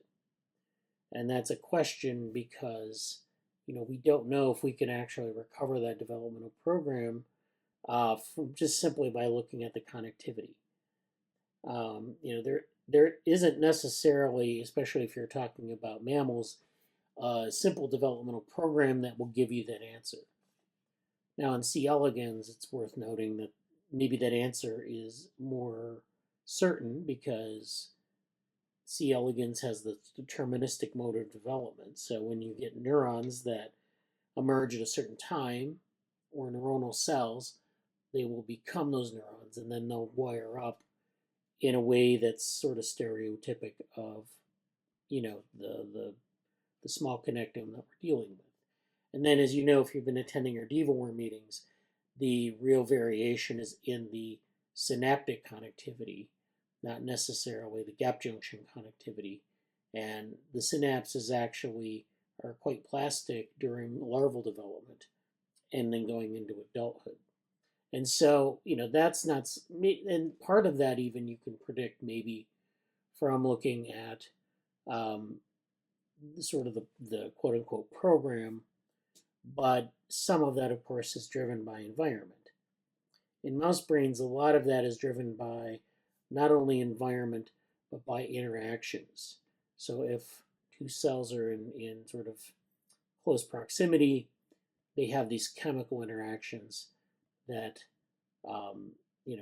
where they sort of have a fate that is similar. And so, there are all sorts of experiments in developmental biology where they take a stem cell and they put it into a niche of, say, like a heart muscle cell, and they can transform that cell into a heart muscle cell as well. So if you put a stem cell or you put a pluripotent cell of some type into a certain tissue, it will assimilate into that tissue. And similar things happen in the mammalian brain in development, but there are all these sort of qualifiers with respect to neural precursor cells and, the position in the brain and things like that, and, how it's connecting with its neighbors. So if it doesn't connect, the cell dies. If it connects, it can maintain an identity. So this idea of developmental programs is really interesting. It's not really, some people would argue against the idea of a developmental program, but even when you have a developmental program, all that means is that there's some regularity there. And, some of it is not really a program, some of it's these interactions. So, but as if we're simulating this, we want to know what the program is, because we're going to actually build a program to, reproduce the system. So that's why we're interested in this idea. If such developmental programs can be recovered, they not only explain how biological connectivity arises, but they offer a biologically grounded search space for artificial intelligence, in which architectures emerge through the evolution of genetic encodings that produce plausible wiring diagrams. So this is another key thing here, which is, basically the advantage of having a digital analog of development is that you can have the search space where you can look for different possibilities that produce a certain behavior. So you want to be able to produce wiring diagrams that do things, that produce behaviors. And we can use something like a genetic encoding to encode sort of the basic components or the primitives or sometimes innate behaviors, and then build upon those to build more complex behaviors or learned behaviors or whatever. We have a bunch of possibilities because, we're dealing with this interacting system of a neural network. So we have all these possibilities for, architectures that produce certain behaviors. Of course, multiple architectures might produce the same behavior.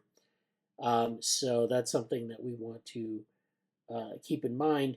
But then we also want to see all the plausible diagrams, because sometimes if you're dealing with something like C. elegans, you might have a very specific type of circuit. Like, for example, the movement circuit in C. elegans, that's a specific circuit that's, doesn't vary from worm to worm. It's very mechanistic in terms of how it operates. And you can even do things like use pharmacological blockers to shut down cells in that circuit, and you can modify the behavior quite stereotypically. So, if you want to target a neuron that's involved in reversal behaviors or reversal movements, you can shut that neuron down, and then the worm will no longer move backwards or no longer will reverse. If you know anything about worm movements, you know it moves towards, say, like a food source, and then it backs up again. And it can do these backing up maneuvers. And you could actually plausibly shut down one of those neurons. You could do this with optogenetics too, where you'd shut down that neuron and it would change the behavior.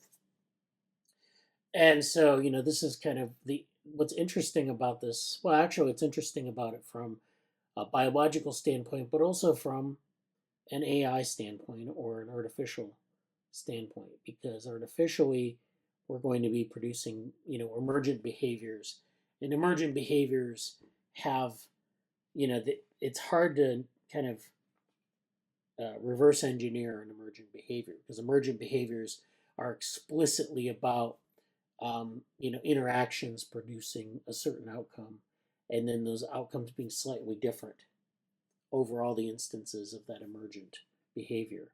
And so, but still, with our search space and our evolutionary algorithm that we're going to use here, we can sort through that space, find all the plausible configurations, and then evaluate them as sort of their own thing, and then see what they do. So it narrows our possibility space, and it helps us understand how these things come to be. So in this paper, a framework is proposed that uses the biological connectome itself as a beacon to guide this search, referred to as the connectome generating AI generating algorithm. And so that's awkward, but the acronym is not. And I guess there is a rule that, like, where if you have an awkward acronym, your phrase is good, but if your phrase is awkward, you have a good acronym. And that's, that is science right there. So that's what we're going to have. We have this Conga platform implemented as a neurocellular automata. So they're using these neurocellular automatas, which are these, of course, we've talked about this in DevoWorm. They're cellular automatas, but they use a neural network underneath. And they sort of run, they're good for pattern formation, pattern generation. And in this case, they're using it to find these configurations. So implemented as a neurocellular automata, a model was trained to reproduce axon tracing data, the mouse connectome, and its internal representations were compared to gene expression patterns measured at the same spatial coordinates. So they're comparing gene expression across different parts of a connectome with these sort of models of the mouse axon tracing data in the mouse connectome. So they're looking at sort of how genes are expressed, if they're influencing axon formation, axon guidance, using an axon tracing data set and a gene expression data set to match those two things. The result demonstrates how the brain of an intelligent organism may self-assemble through an indirect encoding of connectivity. The model outperformed a static linear baseline, but only when constrained in size, suggesting that compact developmental programs better align with biological mechanisms. So that's really interesting. Seems a little bit like I was under the impression that GECCO is mainly like an applied conference. This isn't necessarily so applied, so it's really nice to see. So this work investigated whether NCAs can serve as explanatory developmental models for real biological data, specifically the wiring architecture of the mouse brain. And so this provides a powerful framework for simulating systems in which structure emerges for localized iterative processes. Originally applied to the synthetic pattern formation tasks such as emoji regeneration, NCA were simultaneously proposed as models of morphogenesis, and that's in 28, I believe that is. This paper in the Still journal, which is from this group, including Mike Levin and Ettore Randazzo. So they've actually done well. You know Michael Levin's work and Ettore Randazzo. They've worked on some other things having to do with neurocellular automata. So that's where they're kind of basing this on. If you want to go back to that paper, that is where they kind of produce a pattern of a lizard with a neurocellular automata. They kind of evolve a lizard phenotype. It's an interesting paper. And so to produce the connectivity data, the NCA is extended with a dot product decoder to convert its voxel level state vectors into a connectivity estimate. This decoding mechanism reflects homophilic wiring rules, where connectivity is determined by the similarity between genetic expression signatures at both source and target sites. The central question of this work is whether an NCA, when trained to reproduce the voxel level connectivity of the mouse brain, also captures features of the biological developmental process that gives rise to that connectivity.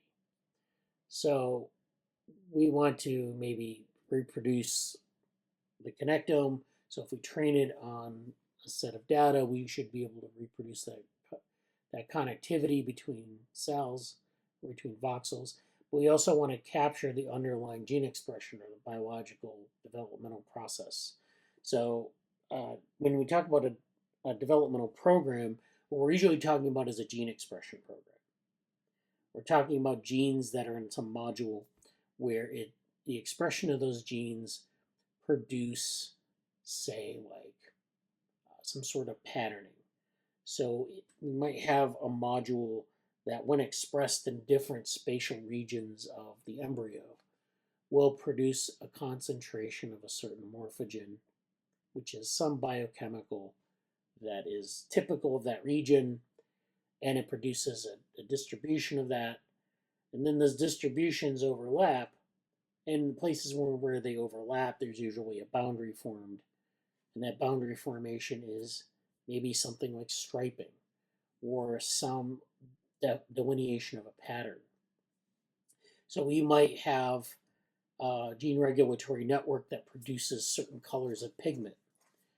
And depending on the region of the embryo, it could be pink, it could be blue, it could be white or gray or whatever.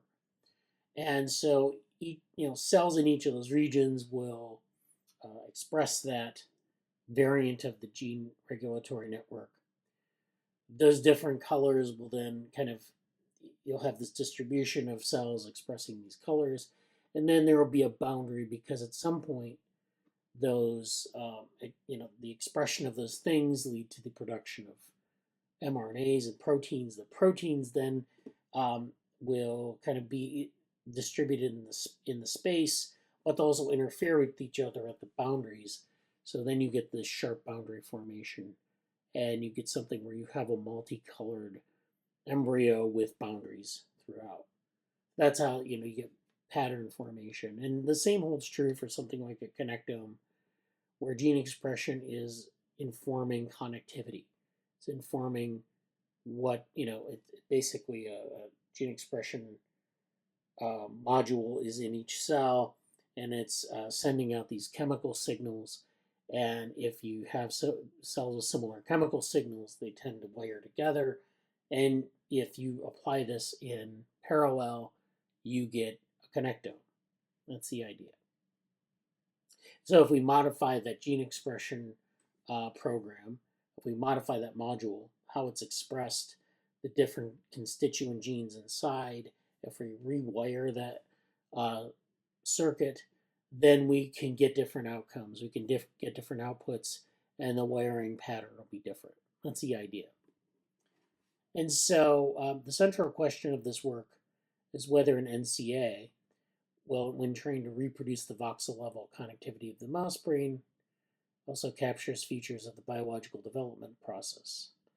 The NCA's internal state variables, treated as a candidate mechanism for generating connectivity, are compared to aligned in situ hybridization gene expression data using a gene score metric that quantifies how much of the transcriptomic variation is explained by the learned representations. So we have this sort of, the fit of the data. So we'll have learned representations, and then we can compare that to transcriptomic variation. Basically, what is this program producing in terms of mRNA transcripts? And measuring that at that level, we can maybe see parallels between that and our NCA output. So high scores indicate that the model has not merely fit the data, but has inferred a biologically meaningful generative process.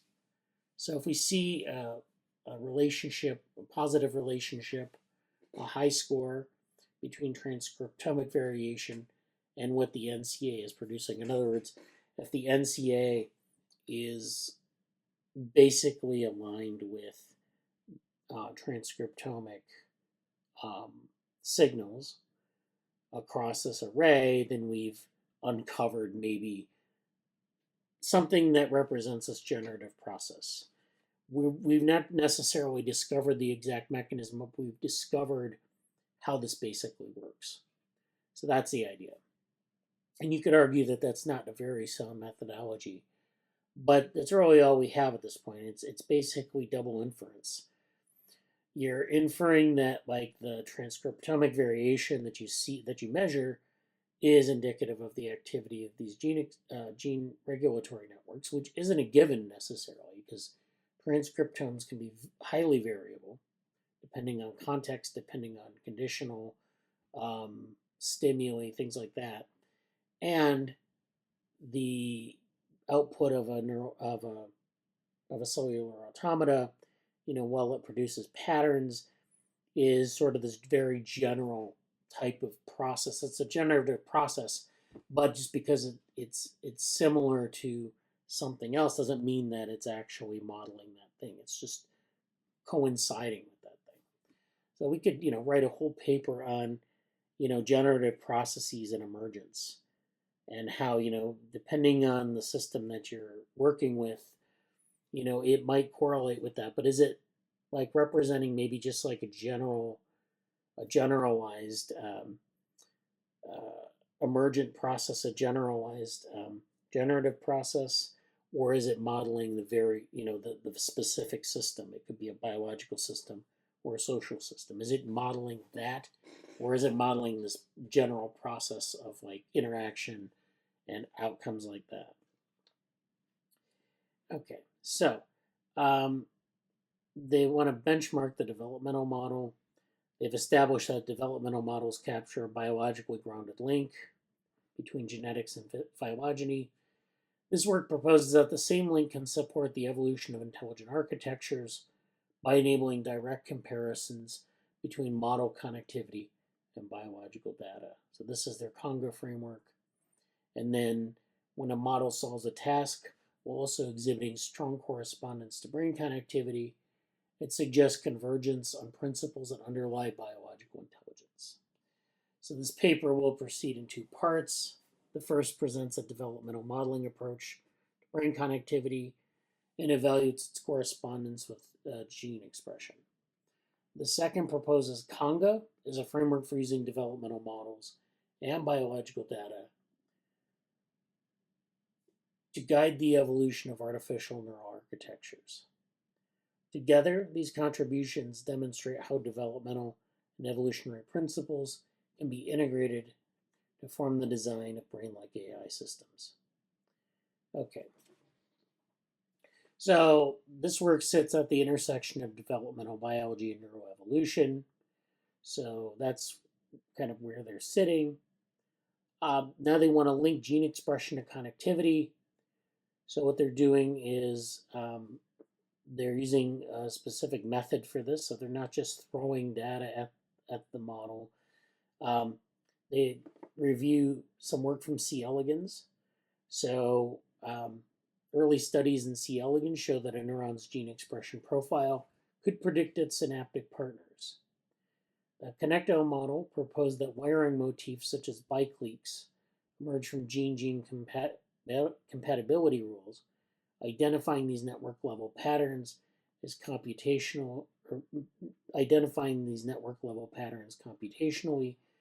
and using them to infer genes involved in circuit formation.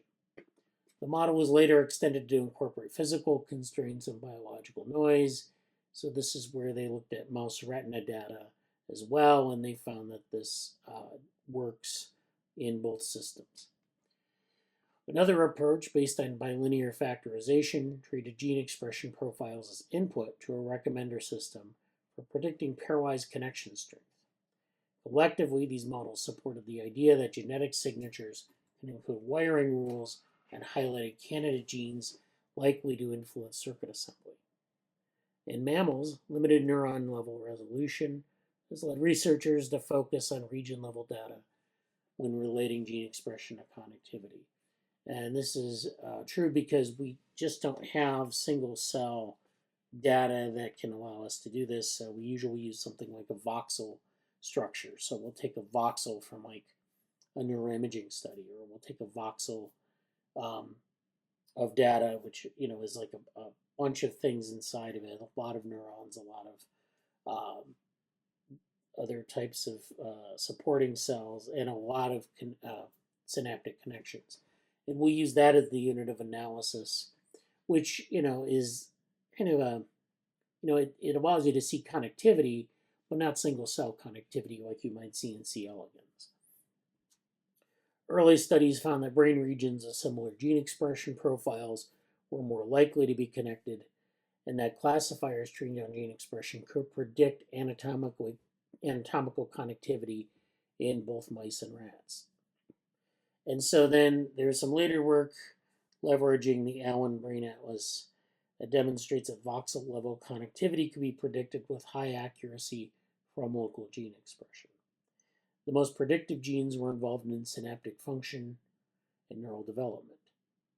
Other studies identified transcriptomic features that distinguish network hubs in both mouse and human brains, suggesting potential conservation of wiring principles across species. So this is where they were looking at different genes that predicted connectivity. Of course, the most predictive genes were synaptic function and neural development. So that means that it's not sort of this artifact, or it's pretty much related to it's verifiable that this is a real signal. While most prior studies use supervised learning to predict connectivity from gene expression, this paper adopts a latent variable formulation.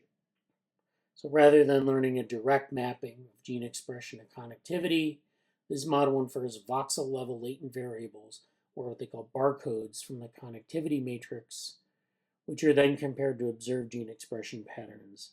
So you go from connectivity to this intermediary of barcodes, and then to gene expression. This approach enables testing of competing hypotheses about how connectivity may be genetically encoded. Unlike supervised models, which are constrained to define connectivity only in terms of the genetic expression already observed, latent variable models can uncover spatial codes de novo. When such codes align with gene expression, they offer compelling candidate explanations for neural wiring. So they kind of go over their methods here, which is this barcoding. They have some data sets. They use transcriptomic and connectomic data sets from the Allen Institute for Brain Science, which offers extensive whole brain measurements. All data are aligned to a common coordinate system, allowing latent representations derived from connectivity to be directly compared with voxel level gene expression. So that's what we're doing. So they have this Allen Mouse Brain Atlas data set. They're looking at mRNA transcript levels for over 20,000 genes. and then they're using expression energy values, and they have this matrix that assigns each voxel with a high dimensional gene expression vector representing local transcriptional activity. So they have a map of their barcodes here. They have the barcodes, the decoder, the estimate of connectivity, they have a loss function, and then they compare that with brain connectivity. And they try to get this estimate and brain connectivity kind of matched together using this loss function. And then they have this, so this is part of a decoder where they have the barcode, they have the source and target. And you try to predict the target from the source, and that gives you a connectivity matrix or like a matrix of connectivity. So that's our static model right here. Then there's a developmental model, which is where we use a seed. We use our neural cellular automata.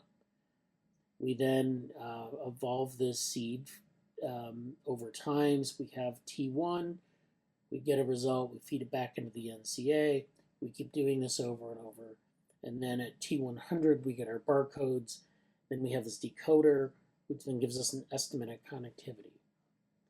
And inside the neural cellular automata, which is this green box here, we have a set of inputs, which is a 4-dimensional space. We get then a convolution of that space. We get perception, an update module, and a state update. Okay, so that's kind of how they do that.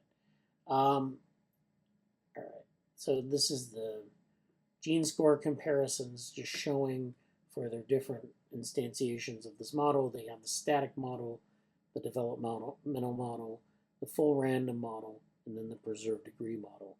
So the developmental model has a higher mean gene score overall. And then the static model is second.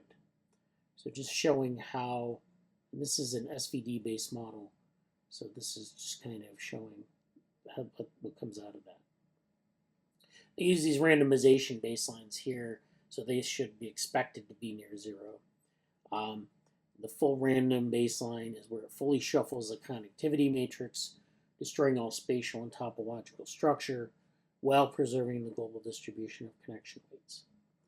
Then 2 is degree preservation or degree preserve, which rewires the edges to preserve the in and out degree of each voxel, controlling for effects driven by connection density alone. So they want to really make sure that the underlying gene expression is driving that connectivity. They want to get rid of all artifacts in the connectivity matrix where it might, be based on proximity or some spatial structure, topological structure that's already sort of baked into these interactions. So this this allows us to get away from potential confounds such as connection density and so forth. So the results are here. We have the representation size and hidden units. So this is a trade-off between model complexity and biological alignment. So as the internal hidden size of the developmental model increases, and that in hidden sizes and hidden units, gene scores decline. So if you look at the upper plot, your hidden units, your gene score declines, and your internal hidden size increases. So this is where the gene score declines. This is where the model, increases, or the internal hidden size of the developmental model increases. So you have 200 hidden units here, 100 hidden units here. So the hidden units are increasing. And then the gene score is high at low hidden unit sizes, but levels off for higher hidden unit sizes. So that's here in this first plot. But connectivity reconstruction improves as you do this. So, your representation size gets smaller in this graph here. Simpler developmental models yield representations that more closely match gene expression, and that's here. So in this case, we use our gene score. In this case, we use graph prediction or squared, and we get our hidden units. We get a positive leveling off with graph prediction R squared, and the representation size grows accordingly. So the representations more closely match gene expression. That suggests that the underlying biological process is governed by limited representational complexity. So that as the number of latent variables per voxel in the static model increases, the gene score peak at low levels of complexity, but the connectivity reconstruction continues to improve. So at the top in this graph on the upper right, this represents gene scores peaking at a low level of complexity, and that just represents where gene scores are relative to the complexity. But in the lower right-hand corner here of this figure, the connectivity reconstruction continues to improve regardless. So we're actually measuring two things here. We're measuring the gene score and how faithful it is to the representation, and then the complexity of the representation itself. As the static model grows in size, it overfits to the connectivity, and its latent variables lose their relevance to gene expression. Okay, so that's some of the results. Then the discussion is that developmental programs can serve as biological models. So, basically that's their outcome. This work demonstrates that NCAs can learn such developmental programs directly from data, but several limitations constrain the scope of these conclusions. So while developmental models better align with gene expression, it should not yet be interpreted as recovering the specific biological program that gives rise to connectivity. As I said before, we can see very similar things, but it doesn't necessarily tell us how that program works or if there even is a program in the first place. Further comparisons are needed to disentangle the contributions of different structural constraints to the observed genetic associations, an important direction for future work. Further, the genetic and connectomic data are sourced from a snapshot in time. In biological systems, many transcription factors are transient, disappearing once their developmental role is complete. So this is interesting because, transcription factors are not static things. Like I said, they sometimes vary by context, and a lot of times there's stuff that is transiently functional or transiently expressed. So if we're measuring mRNA as a measure of transcription, there are a lot of mRNAs that show up. And sometimes they're very ubiquitous, but they don't necessarily have a function, or they don't function the same way as other mRNAs with a known function. So sometimes mRNAs are very specific, have a specific target. They do things that are that really can be predicted by, say, like phenotypic function or quasi-phenotypic function, like with this NCA. But sometimes they're just expressed, and they're expressed everywhere, and they're just expressed because they are. I'm thinking of housekeeping genes, where the expression of housekeeping genes exist just sort of as like something in the background, something that's maybe maintaining the cell instead of like doing something functional. So that's kind of where there's a problem here with thinking, that this relationship is one-to-one, or that you can really kind of, that there are a lot of like shortcomings to thinking about sort of this mapping between the computational model and the biology, but also that these biological systems, these gene regulatory networks, constitute a program in the same way that we have a computer program, for example. So further, the genetic and connectome data are sourced from a snapshot in time. So usually we sample these systems from one snapshot in time. We take a connectome from like one mouse, one period of development or life history. The same thing, even more so with gene expression data. And so, it's hard to like really give, infer dynamic states from these kinds of data. In biological systems, many transcription factors are transient, of course, we talked about that. Moreover, the connectivity is decoded from the barcodes all at once, rather than in sequential growth cone processes as we see in biology. So what they're referring to here is that if you look at axon finding, there's a growth cone that forms in front of the axon, and it sort of decodes the information of the molecular environment in the developing brain, and it tells the axon kind of where to find its partner or where to find its affinity. So it does these sort of chemotaxic behaviors to find partners to wire up to. And so once that happens, and you establish a connection between two neurons, and you get the results that you see in the data that we have, and then reproduce in the NCA. So this is where, this is all to say that we have this separate process in biology we're not modeling, and so we can't rely on the barcoding methodology too literally. We have to think of it as a very loose analogy. Additional limitations include the use of voxelized data, of course, and the lack of distinction between synaptic and non-synaptic connections. So, of course, synaptic connections and non-synaptic connections, or defining your connectome that way, it can result in a very different connectome and very different wiring behaviors. So yeah, we can resolve some of these issues, but they're still outstanding.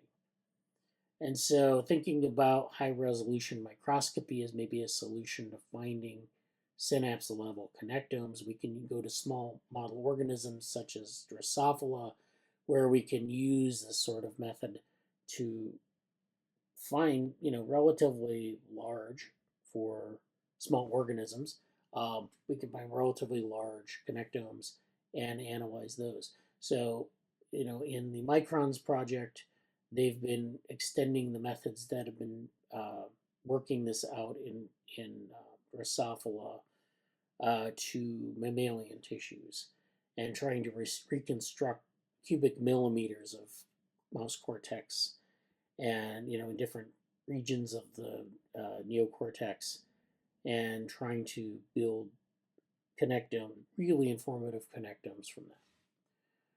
There are also axon tracing methods, and the Allen dataset provides some axon tracing methods. And you can also use other methods such as MapSeq and BrickSeq, which are these next-gen sequencing platforms, to match up to those kinds of datasets. So this is a nice diagram here from biology to AI, connectome generating AI generating algorithms, which is this method that they propose. So they have these three paradigms for building AGI.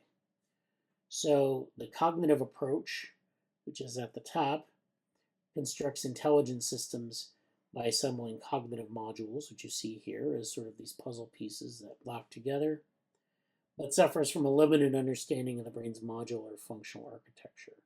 So on the left, you have this puzzle. The puzzle pieces are put together. This is a nice model of bricolage and cognition, where you have these different components that fit together, and it's tempting to say those are cognitive modules, that each part of the brain does something, and that they all kind of work maybe together, but they all kind of work separately as well, and that's cognition. But we don't really understand the contents of those modules, how they develop, or even if they are modules in the first place. They may have connections to other functions, to other modules that we don't understand. So that's one approach, and they kind of, there are all sorts of debates about, cognitive modularity and things. And so they kind of want to move away from that. The middle approach is the emergent approach. So instead of assuming the sort of bricolage or function, you assume that there's this emergent process where we might use something like reinforcement learning in task environments to produce intelligent behavior. So this is a video game joystick, and this is a robot. The robot plays the video game, gets better at it, learns the policies, and optimizes that to get, cognition, basically, or AGI. The problem with the emergent approach, of course, is we don't have a complete understanding of the relevant ecological pressures. And so without that understanding, such task design is difficult. So this is where we have no idea what the inputs should actually look like. So the robot doesn't achieve AGI, not because it doesn't have the architecture to do so, because it doesn't understand its ecological constraints in its environment and how to act on it. Then finally, the connectomic approach at the bottom grounds the architectural search in real brain wiring data, which is here, this connectome, using the connectome to shape the design of the task environment, which is this joystick. And then the developmental program generates architectures, which are on the right, that are trained to the task. And then that maps back to the real brain wiring data. And that's how we have these kind of AGI models from connectomes. So it's approaching it by saying we can take like a biological connectome, we can train it in different ways, and we can produce this cognitive architecture that then goes back to the connectome to see what the dynamic behavior of the connectome is, and we keep shaping it appropriately. So they actually, in the cognitive approaches, they mentioned that cognitive architectures like ACTAR and SOAR and OpenCog Hyperon are sort of in this category where we make assumptions about the architecture through sort of these modules, and then we fit them together, but we don't necessarily look underneath the hood to see what's driving the behavior, sort of the formation and the function of these modules. It's just kind of behavior based. So this is something that, cognitive approaches are, they do interesting things, but they're not really necessarily, they don't rely on a principled taxonomy of mental functions. Emergent approaches are what they refer to as things like GPT-4 or AI GAs, which are genetic algorithms. And so this is where intelligent systems can be evolved jointly by jointly optimizing architectures, learning rules, and training environments in an open-ended loop. So the systems shift the design burden from the agent to the world, but in doing so, they assume the environment itself is rich enough to produce general intelligence, an assumption that may not hold without strong inductive biases. So that's an important point. We don't think too much about the world when we talk about agentive programming or agentive modeling, but that's kind of the assumption. That's where it rests. The power of these models rests ultimately is in the world. Then the connectomic approach, of course, is this approach where these biological connectomes to train a model and then produce, but they also rely on the environment as this intermediary to shape what that cognitive model will look like. And so this forms the basis of the proposed Conga framework, which incorporates biological structure as an explicit constraint on the evolutionary process. So that's all we have. This is the conclusion, and I think they kind of have made their case for using the NCAs as sort of the basis for their computational model that links, where they have the connectome, and then they try to match that to the NCA, which is their cognitive model, and then they have feedback between them. So that's I thought that was a really interesting paper, and we had talked about kind of the state of the art at GECCO. So I think Morgan, you're muted. So if you want to. Yeah, no, I mean it's a super interesting. Yeah, it's like very very creative linking of some concepts that. Yeah, it's definitely still one of those ones where it's like I feel like I need to play with it computationally to really get my head around it. Yeah. And yeah, but so I'll set it as a project where it's just like, okay, these tools should give me the ability to actually set that up and play with it now. Right. Like regardless of whether those guys actually give me code or not. Right. Yeah. Yeah, for sure. But very very interesting one. You're right. I think that's all for I've today. come across that PI before. Oh yeah, I forget why, or like it's definitely come up before.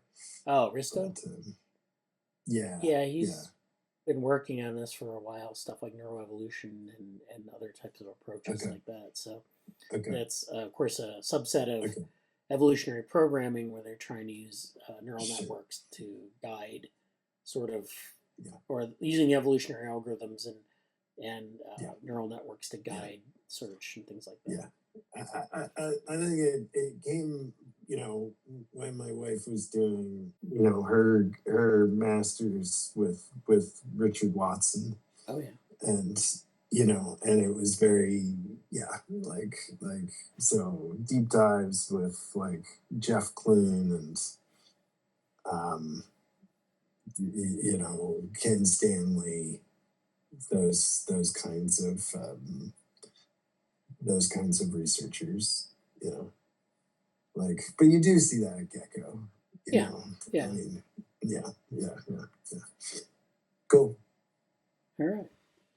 All right, thanks for the conversations, and I see Jesse had to leave, but thanks, Jesse, for the updates.